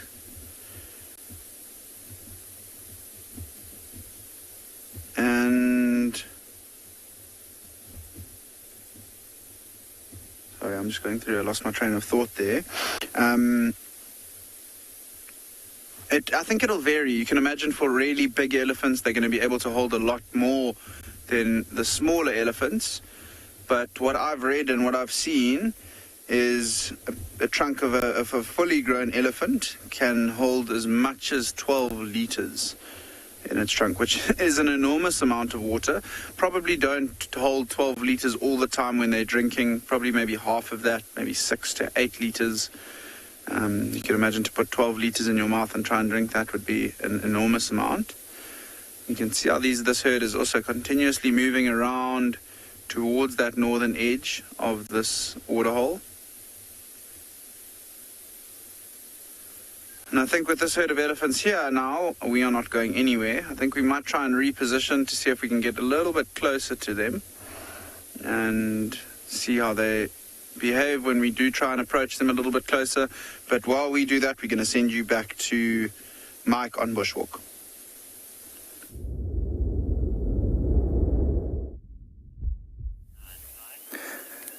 So as you can see, we've managed to find the buffalo. Not so far from us, probably less than 20 meters or about 20 meters away. There's a whole herd. We can see a buffalo bull busy having a good scratch. And we can hear oxpeckers all around us. They are basically moving from left to right.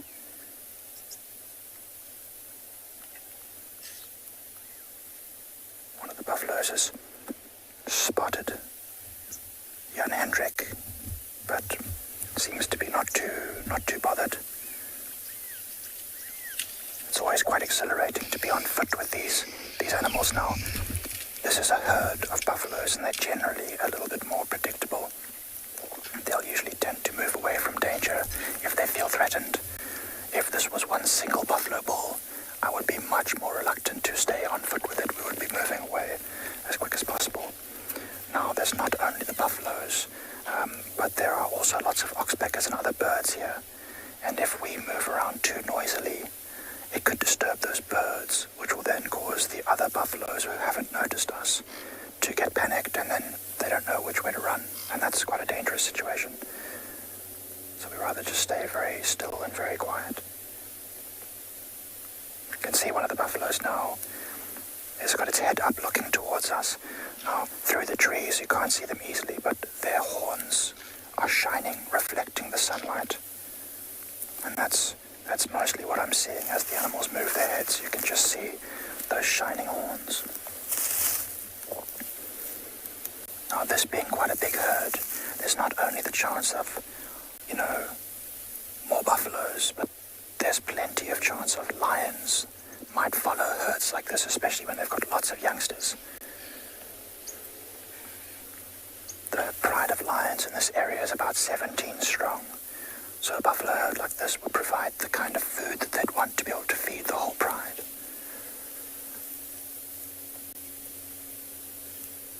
I hope you can all hear me okay. I can't really talk much louder than this, because we are very close to the buffalo, and I don't want them to be alarmed by us.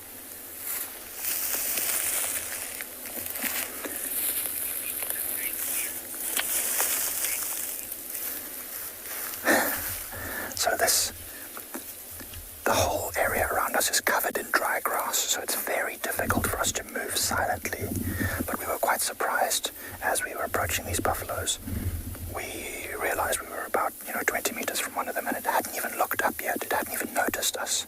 And it just goes to show when these buffaloes are feeding, they're not very aware of their surroundings. And so long as we take into account the wind direction, keep ourselves more or less behind some cover, get extremely close to them before we even realize they're there, and certainly before they realize we're here. That's not always a good thing. We wouldn't want to find ourselves, any closer than this to the buffalo, because then it really reduces the chance of us being able to make decisions that require very quick action, i.e. moving to safe area or something like that. But even the closest buffalo that had seen us is now back to feeding again. That just goes to show how unthreatened they feel by us, which is fantastic. But we're not going to overstay our welcome. We're probably going to start making our way a bit further away from the buffalo now. And success. I'm glad that you all managed to be with us when we found these.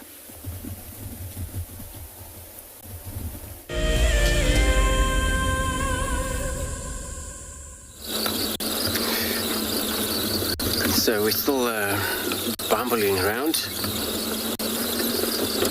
hoping to find any animal here. But it seems to be nothing for now.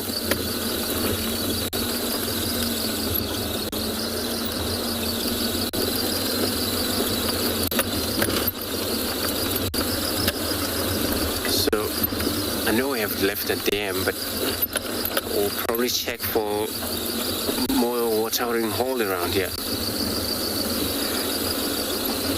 Hopefully some animals will come drink.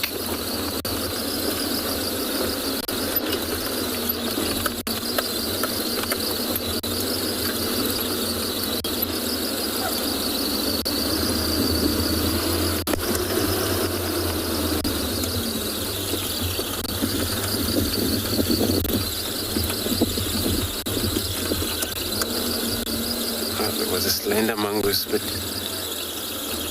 ran along the road. Hopefully we'll get another visual again. Disappeared off road.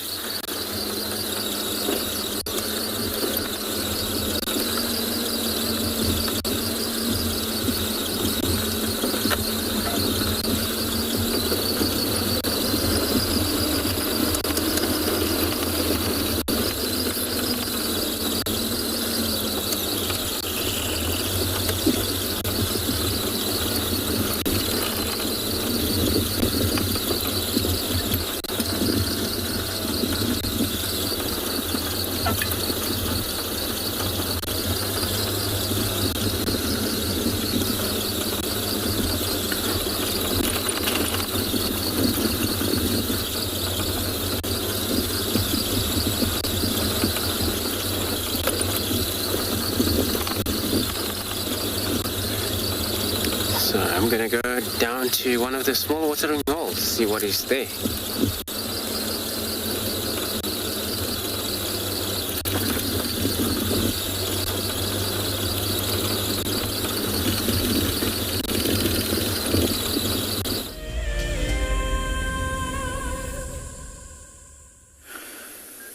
So welcome back. We decided to not reposition as the elephants decided they were going to try and chase every single animal that was around the waterhole.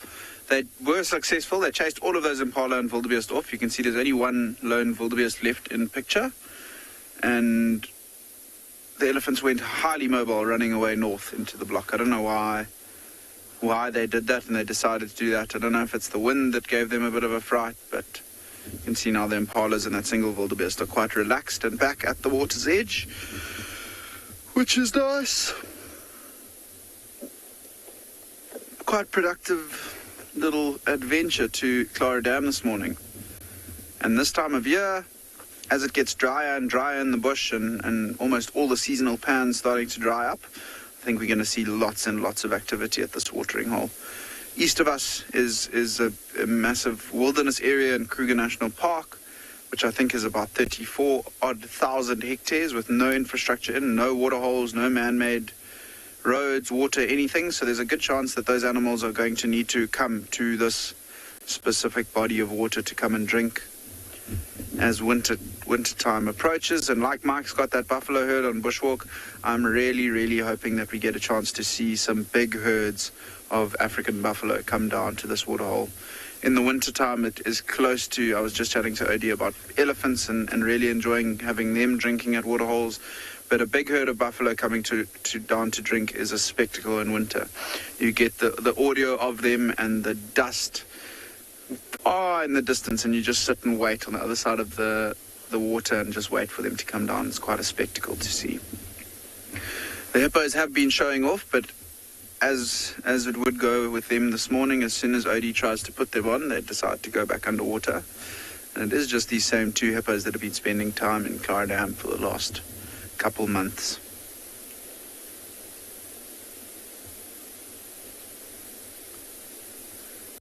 Stunning view of the waterhole now, and just like that, all the animals are gone.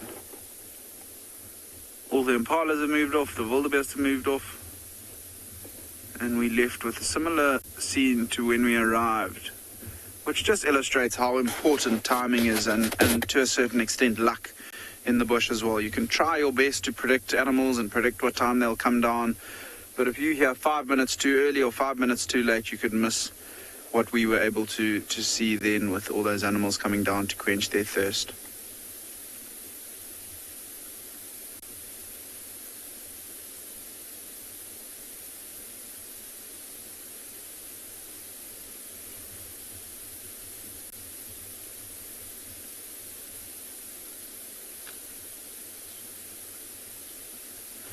Gonna give another shot with the hippo.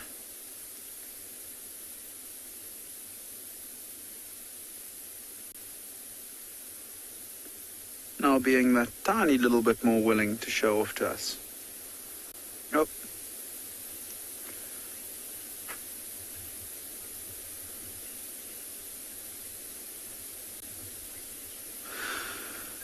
So Waikisha, hippos can be quite territorial about their homes, which is essentially water holes like this. And they don't tend to enjoy having animals coming down too much. You would expect hippos to not be able to chase elephants, because elephants are quite a lot bigger than hippos. And if they stand their ground, I'm sure the hippos are not going to run in and try and have a fight with them. However, we did see the other day at Djuma, TRISHALA had an interesting sighting of a young, it looked like a youngish hippo chasing an elephant bull that came down to drink. So definitely a possibility and something that might happen from time to time. But I think also if the elephant, if it's big enough and it decides to stand its ground, the hippo's probably going to come off second best. I have seen them being very territorial around water, though, chasing lions off that are trying to have a drink. I've watched them chasing wild dogs away from water as well. Some of the other antelopes, they tend to, if the hippos approach them, just move away from the hippo and try and drink somewhere else. And that might be a reason why those impalas and wildebeest came and drank from the northern end of this waterhole, away from the hippos where it's much more shallow and the hippos don't tend to spend too much time. So it's definitely a possibility, but I think if the elephant decides that it's not interested in being chased around by the hippo and stands its ground, it'll probably come off as the winner of that duel.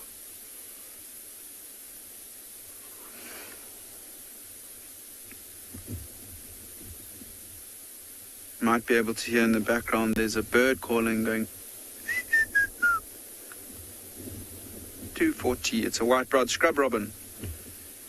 Very repetitive call.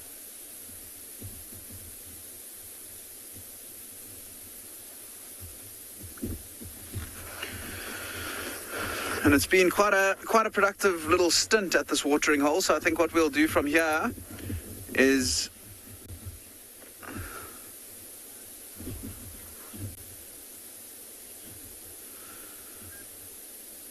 so nature enthusiasts, I think they're designed to combat a bit of the cold weather. We've just got, I think it's a Swainson spurfowl in picture here in front of us. They've been designed to combat these incredibly cold temperatures. And at Ngala, to be honest, we do complain about the cold, but we are still sitting here in shorts. So it's not really that freezing here. It doesn't really tend to get below zero ever, and below 10 degrees very rarely. But they've got quite thick coats that, I mean, each individual animal will have a different technique to keep warm. But most of them have got quite a good coat of fur around them. We saw the impalas this morning with their pilot erection, fluffing their fur out to try and keep warm. Things like lions and leopards will try and go into areas where it's maybe... Oh, hippo's treating us to a little bit of a grunt there. But yeah, most animals I think they just tend to cope with it. They just make do with the weather and try and warm up. They'll make use of the sun in the early mornings to try to warm up quicker, and in the late evenings to just get that last little bit of warmth. But they're pretty much designed for it. I mean, you think about polar bears in the northern parts where it's freezing cold, they also just designed for it with that really thick coat. They're able to withstand those freezing temperatures. Out here in Africa, I don't think it's so much of the cold that's a worry for these animals. In summertime, it's the heat and trying to stay cool, which is a much bigger issue for them. Which also they've over time they've figured out how to stay nice and cool, whether it's by panting for the cats or lying with their paws in the air, for other animals just sticking to the shady areas. Each different animal, different species has their own little technique. But as I mentioned, now the waterhole has gone quiet, and look, we could sit around for another 40 minutes, but I think Odie and myself are quite keen to move on and just go and check a couple other areas and see if we can't find anything. So I think that's what we're going to do from here. We're going to start and slowly start ambling forward.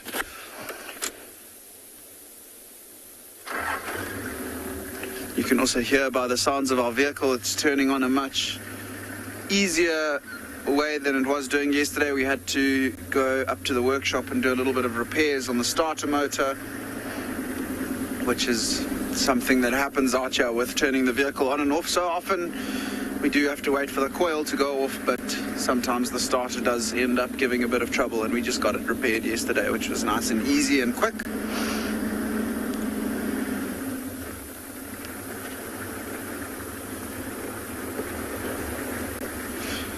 So while we amble back towards the central parts, and maybe I'm quite keen to just pop into the riverbed where that female leopard was. No one's had luck with her today. Now it's nice and warm. Maybe we're going to be the guys that managed to find her. But we're going to send you back to Mike on bushwalk.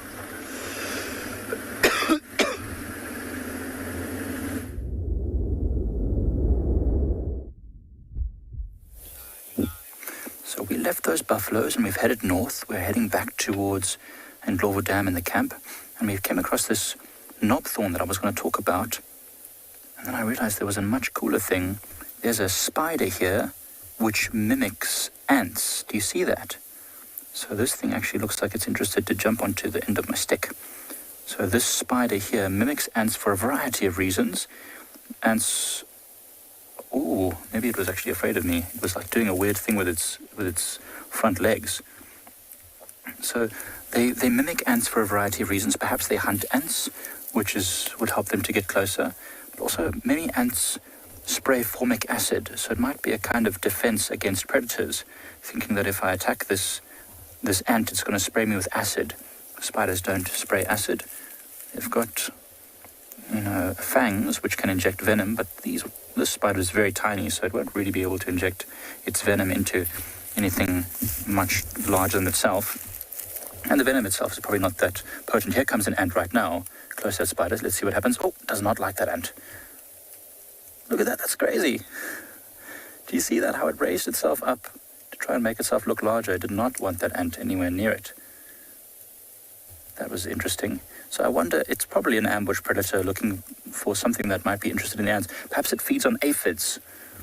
These ants often tend aphids. And so this spider might be actually hunting for those aphids. The ants won't like that. The ants want the sugary substance that comes out of the aphid. And so if they find out that this spider is busy eating their food source, they will chase the spider away. I don't know if they'll be able to kill it, but certainly if they've got biting mouth parts, they could. What an interesting little character.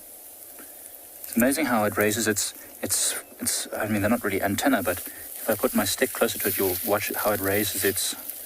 Look at that, see that? It raises its front pedipalps. Might actually be legs. Oh, that's so interesting. There's some tiny ants that move around here as well. I don't know if that may be what it's hunting, these tiny little ants. But in any case, what a cool thing. So this tree, the reason why I actually stopped to talk about this tree is because it's dead. You can see the whole cambium layer has been damaged by elephants. They use its tusk here to gouge the side of the tree and pull off the bark and the cambium. And in doing so, they have inadvertently killed the tree. This tree will not survive. It's a knobthorn. It doesn't have too many nutrient transporting materials in the wooden part. But as we move back, you'll see that the tree, although is seeing its last season, is about to flower heavily. All of these pinky, purpley edges of the branches are catkins or flowers, these long flowers that are just about to start flowering. So that's probably this tree's way of ensuring that it can spread its genetic material for at least one more generation before it dies.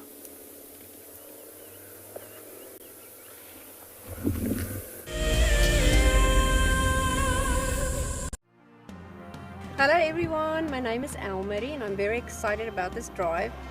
My husband Kleinhorn bought me this Ticket to Dream for my birthday as a present because he knows I watch Wild Earth all the time. I couldn't be more happy. I've never had such a great present in my life before. If you want to go on safari with a Wild Earth guide, whilst honing your bush knowledge and of course featuring in one of our shows, then head over to our website. Okay, my favorite part about Wild Earth is the characters, and then of course I love the bush and I love Africa, and just the fact that I can follow every day, that's one of my favorite things.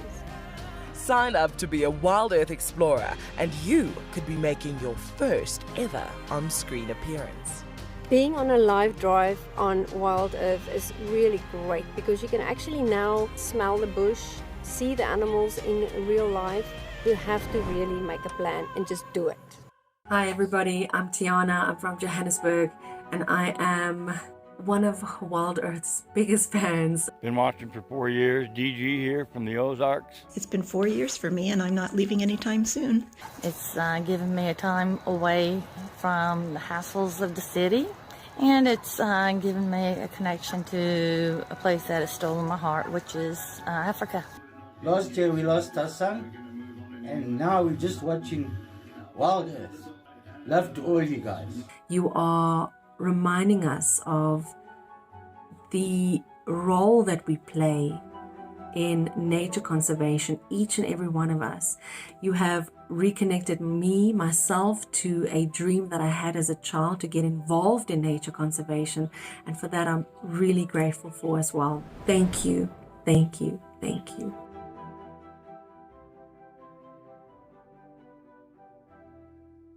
My name is Steve, and one of my favorite things at Wild Earth is getting questions from you. The type of questions that I really like are those ones that really help us to unpack and understand and really integrate the ecological knowledge and fully appreciate the importance that animals such as these Cape buffalo bring to the ecosystem. If you want to ask a question on Wild Earth, you're going to have to register on the website, but once registered, just head on over to the live safari page and enter your question under the live feed.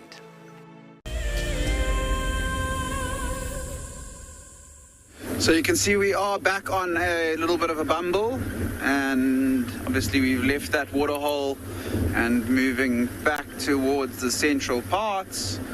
See, we're going down through a little bit of a drainage line now, and just to give you a bit of perspective of where we are, we're pretty much in the central parts now, central east of Ngala, and this drainage line, just for perspective, was where that female leopard actually gave birth to her cubs, maybe about a kilometer, 800 meters to a kilometer up on our right hand side. Really dense drainage line, and if you were on the show yesterday morning, or it might have been the afternoon the day before, I mentioned that her first litter of cubs was actually washed away in a flash flood, and that, or supposedly it was before I got here, and that was that drainage line as well, the same place where she gave birth to these current cubs that she's got. But just nice to get a bit of perspective of the area where she originally birthed them, and then she's moved them not far, maybe 2 kilometers towards the Tumbavati River once they've got a little bit bigger. Just having a good look around here. There's a junction that we've seen leopard tracks consecutively the last few months. Nothing here. Excuse me. So she hasn't come into this area yet, this morning at least.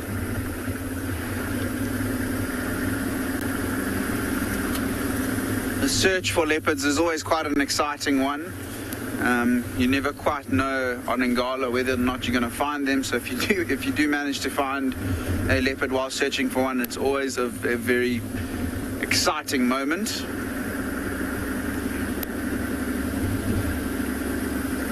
We're still slowly checking here for tracks, not really.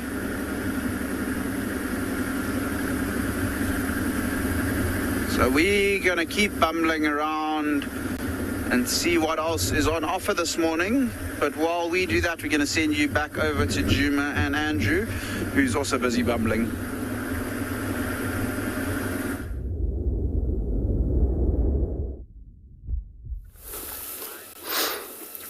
So, we still got our herd of elephants. So we're now following them in this wood. And they've actually been very kindly that they don't make such a sound, showing a lot of upset or aggressive towards us, even though we've seen a lot of a difference age here of the young one, and they're still tolerating the vehicles, which is very good.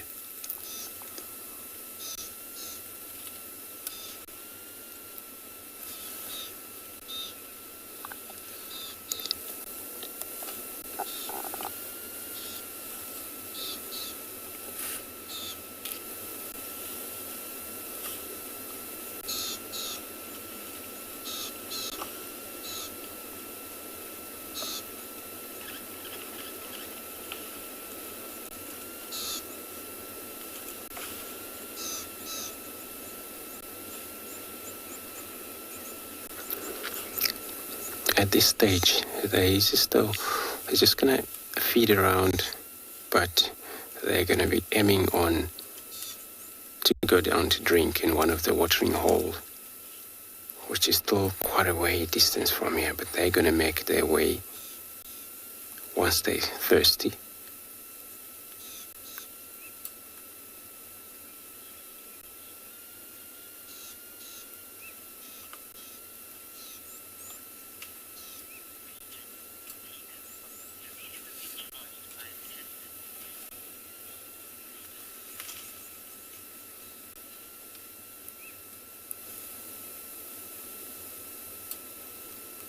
Tegan, so are you asking whether I have been charged by an elephant before? Not yet, I haven't.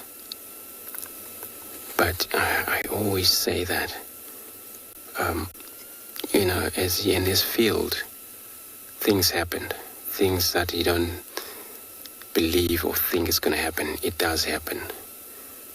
So it's like a broke down with the vehicles or stuck in a muddy. That happen quite often, but I haven't actually, it's still going to happen, which I don't want it, but it will happen sometimes.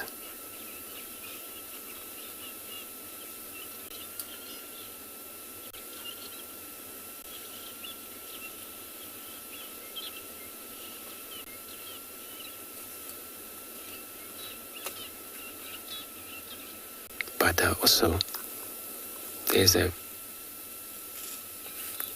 few different way of getting charged.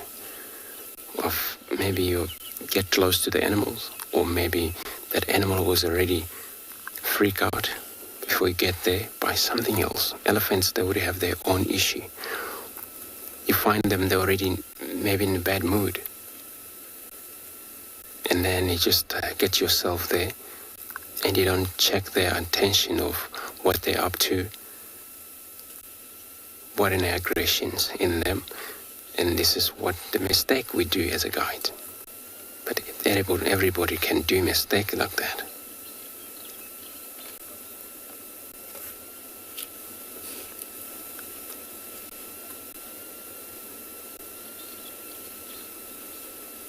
So there we get charged by this animal.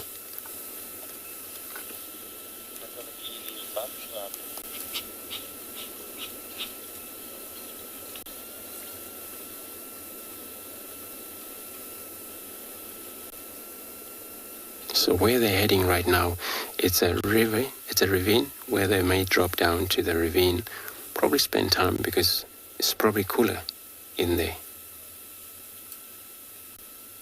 before the watering hole.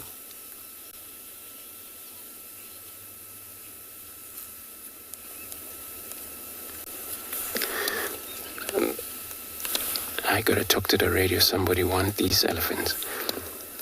Mike, if you're not Mariwalo, I'm on your right with this ndlovu.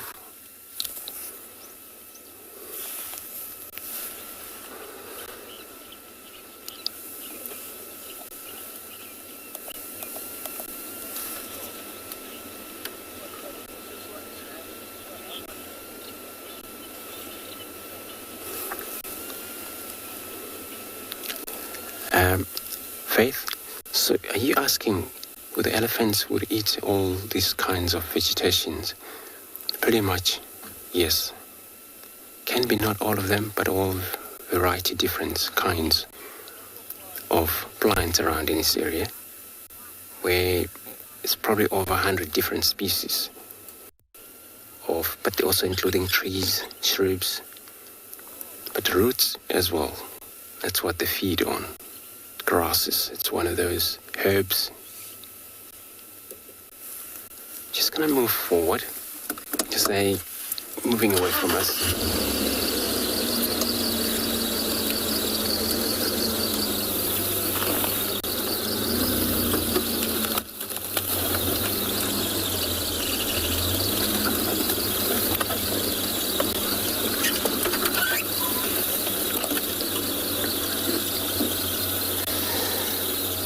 And this time of year, there's not much of a challenge because the grass is still available. So they eat on dry grass, which in turn they would need a lot of a dilute, which is then they need to go down to drink quite often during the day.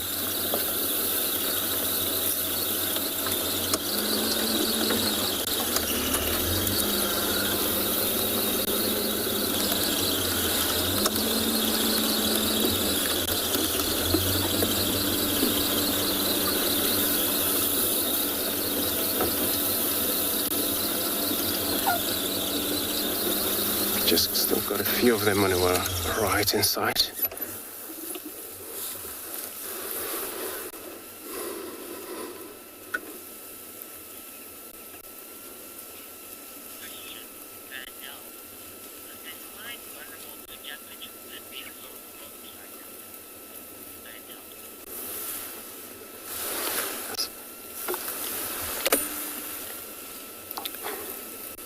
Sorry, do you want to repeat that question again?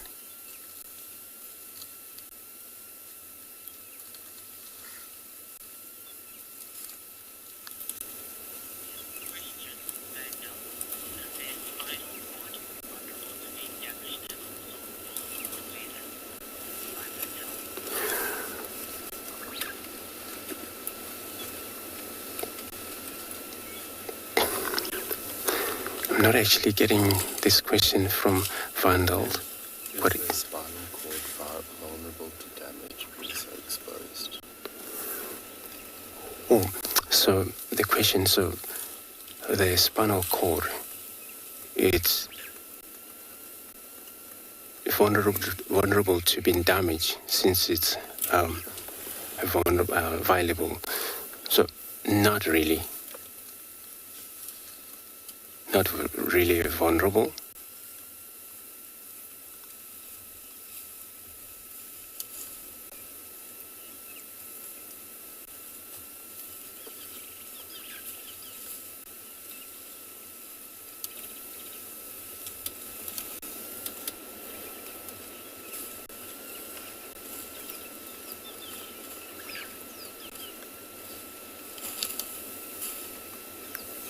So we know all weight of the elephant.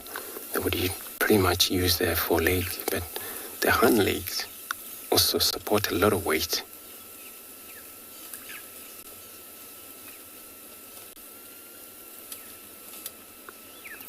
And in that, it's just because, especially looking at the females, and then it's all designed due to how they mount. My male will manage to carry weight for the heavy male. And the male elephant would weigh anything from 5 to 5.5, probably 6 tons. But they're probably not actually able to put that all weight on the top of the female, because they would also, as a male, stand on a hind leg.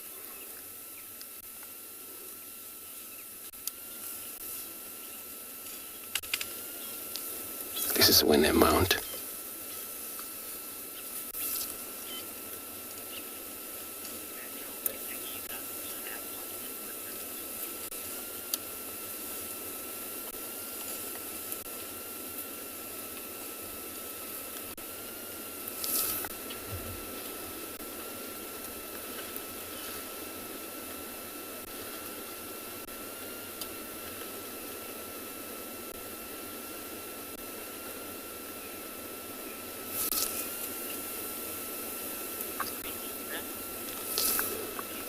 So we're just going to see. They'll probably maybe disappear into the river, but we're just going to see what happens.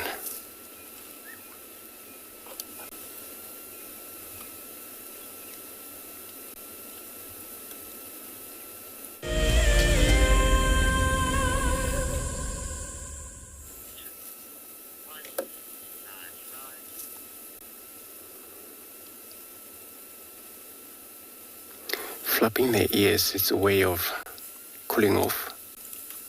It's getting slightly warm, not very hot yet, but they would still do that. Just make sure their body temperatures, it's a minimum.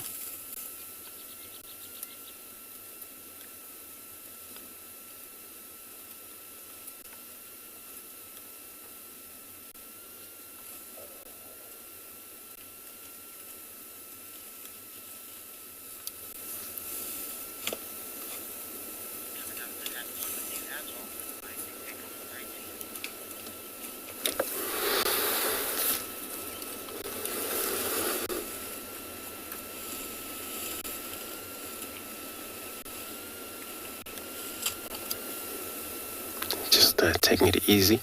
Could hear these old ears when I flap them, because I always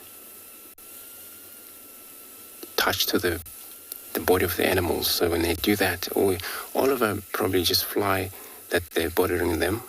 Ears would work on these flies, get them off.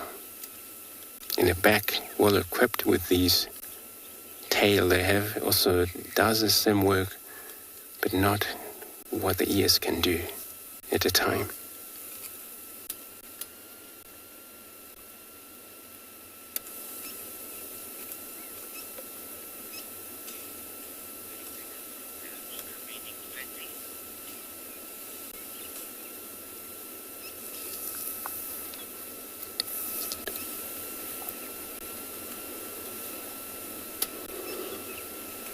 And that will be controlled by a matriarch, which she is the leader of the whole herd.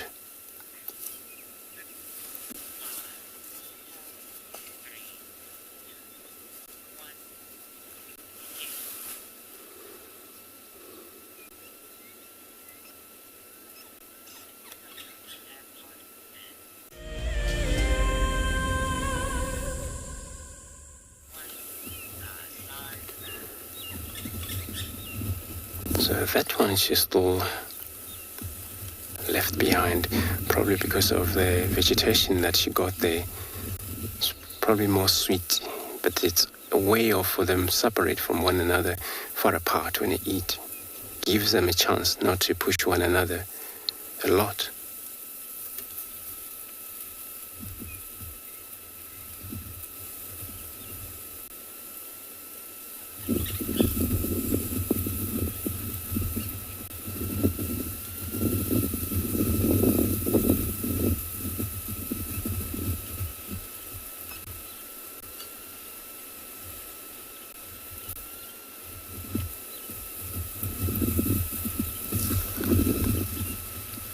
And a family bond, it's so strong in elephants.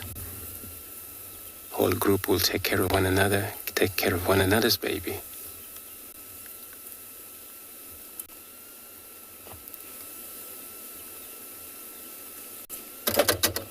Well, a lot of time females get probably separate from the rest of the herd, but with somebody else's baby, she probably, as long as they're still drinking milk, she lactating, she let hers drink, but the other one drink as well.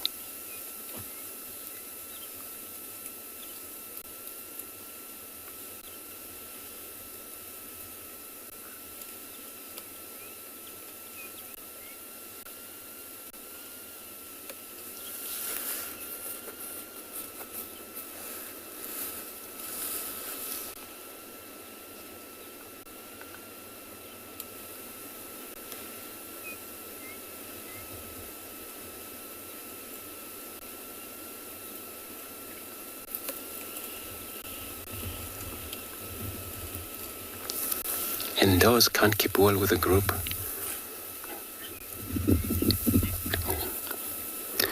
also been taken care. So we're going to check something else. I'm going to be sending you across to Nikki, who is also on the bamboo.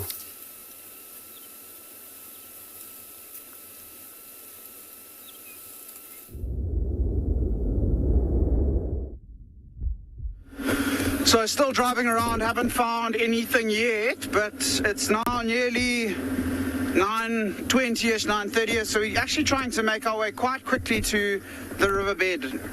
In all honesty, no one went and checked after us. I thought that someone would at least go and give it a shot with this female leopard, but I think let's give it a shot one more time for this morning. You'll see I am driving a little bit faster just to get there, so we've got a bit of a time to scratch around and just drive in the riverbed at least once and have a good look around. If we don't see her, I'm hoping that we do pick up on tracks of her in the youngsters crossing. Sort of been a goal for this morning. I did think we wouldn't be able to spend as much time in the area as we have because of some of the other guides with guests on their car, but luckily for us, we're going to go and pop into the riverbed and have one last look for this morning. Wouldn't it be a fantastic way to end drive if we're able to find at least one leopard of the three?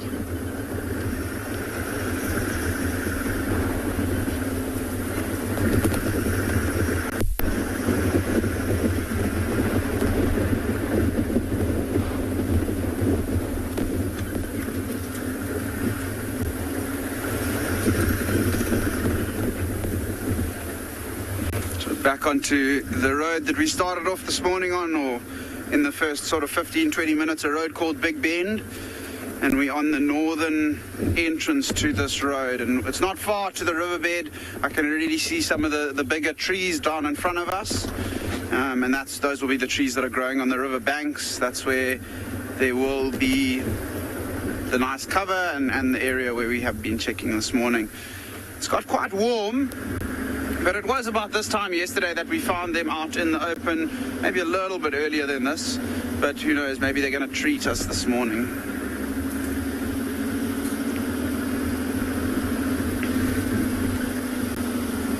So while driving along here, you can see it's very thick around either side of us, so the chance of spotting them here is not too high. So while we're driving, I'm just keeping a lookout on the road for potentially these animals or tracks of them walking along the road. It would be quite quick to get a little clue, like a bushbuck alarming or a nyala alarm calling, and get into that area. But we're now approaching that area. We've made our way here nice and quickly. We managed to get around in time. And let's go and have a look. This is a really nice section to check for tracks as well, because the sand is quite soft here. And with the amount of activity of vehicles driving around, there never tend to be tracks that are really too old. Nothing here as of yet.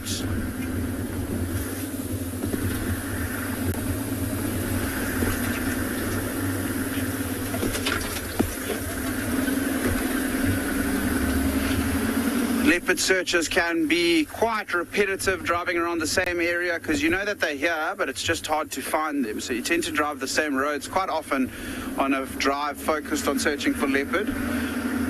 But driving around this part of the reserve repetitively is no issue for me at all. It's a really beautiful section. I love the riverbed, and I love the big trees on the banks of the riverbed. And also there's good birds along here.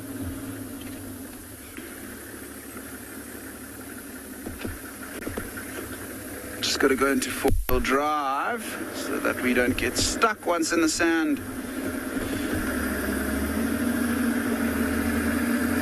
Let's see. So we're going to keep going in the riverbed. Hopefully the next time you come back to us, we're going to have a view of this leopard. But I think that is quite optimistic, but let's cross fingers.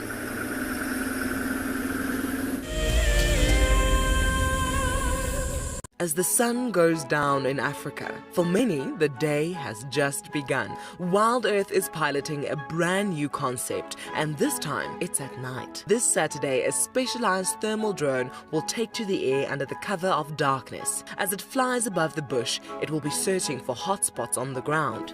We might have a leopard on the far right of this group of hyena. The ground team will then be called to identify the animal. It is a warthog. That's exactly what it is. So there we go. It was a warthog that was running away from... Sorry, Warty. And of course, it is at this time when the big cats are on the hunt. Yeah, James, just head a little bit more left. Okay, Gavi, I'm going to go north around on Impala Road. Okay, the lions are on the move, guys. Lions are chasing the wildebeest. Wild Earth is looking for a sponsor who can help turn this pilot into a long-running series. If you are interested, then head over to our website to find out more. wildearth.tv/sponsors. As one of the industry's best and FAGASA endorsed training institutes, NJ Moorfield Guide College produces professional guides of exceptional caliber and gives students from around the world an incredible experience. NJ Moore offers courses to suit all types of interests. The full-length career course results in a FAGASA accredited qualification and the option of a 6-month internship at one of Moore Family Collection's luxury safari lodges. Shorter courses are a great introduction for those considering a career in field guiding or even a life-enriching experience in your gap year. With spaces still available in July, don't miss out on this fantastic opportunity to live your African dream.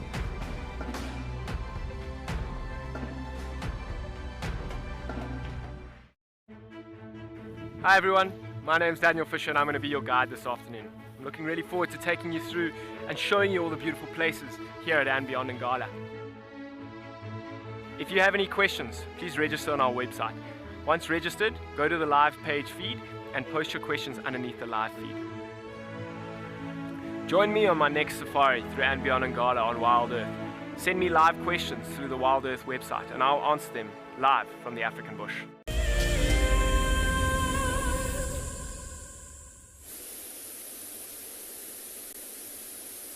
I'm just thinking maybe we give them a little bit of space, because I don't think they're going to come out if we're sitting right here. But if we're a little bit further away,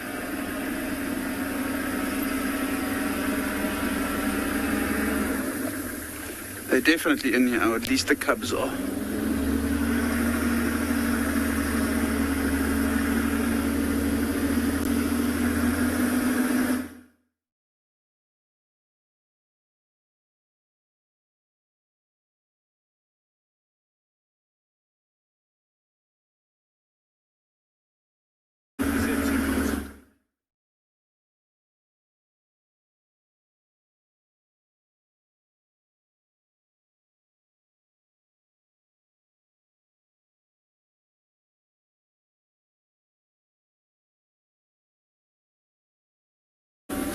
So welcome back everyone. We're just trying to reposition here. We don't get your hopes up. We didn't see anything, but we are at the area where we think the cubs have been left. And we just want to have a careful listen. If you listen carefully up in this direction, we have got some alarm calling squirrels.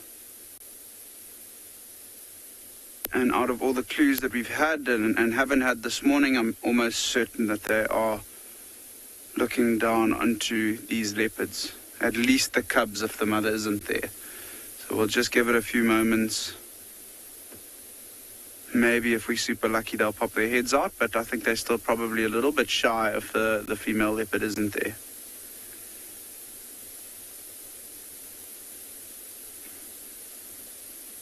Just shows how important it is to come back and check and check and check, because you never know when they're going to come out. When they're inside there, you can drive past. If you don't come back later, you're never going to know if they will come out.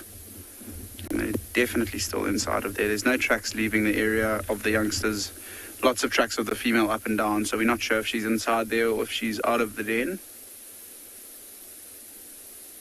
But for some of the viewers, I'm sure you'll be very excited to know that Tristan is currently on Ngala as well. He's busy driving with Nikki. So maybe Tristan's going to bring some of his leopard magic this afternoon and help us find these 3 individuals.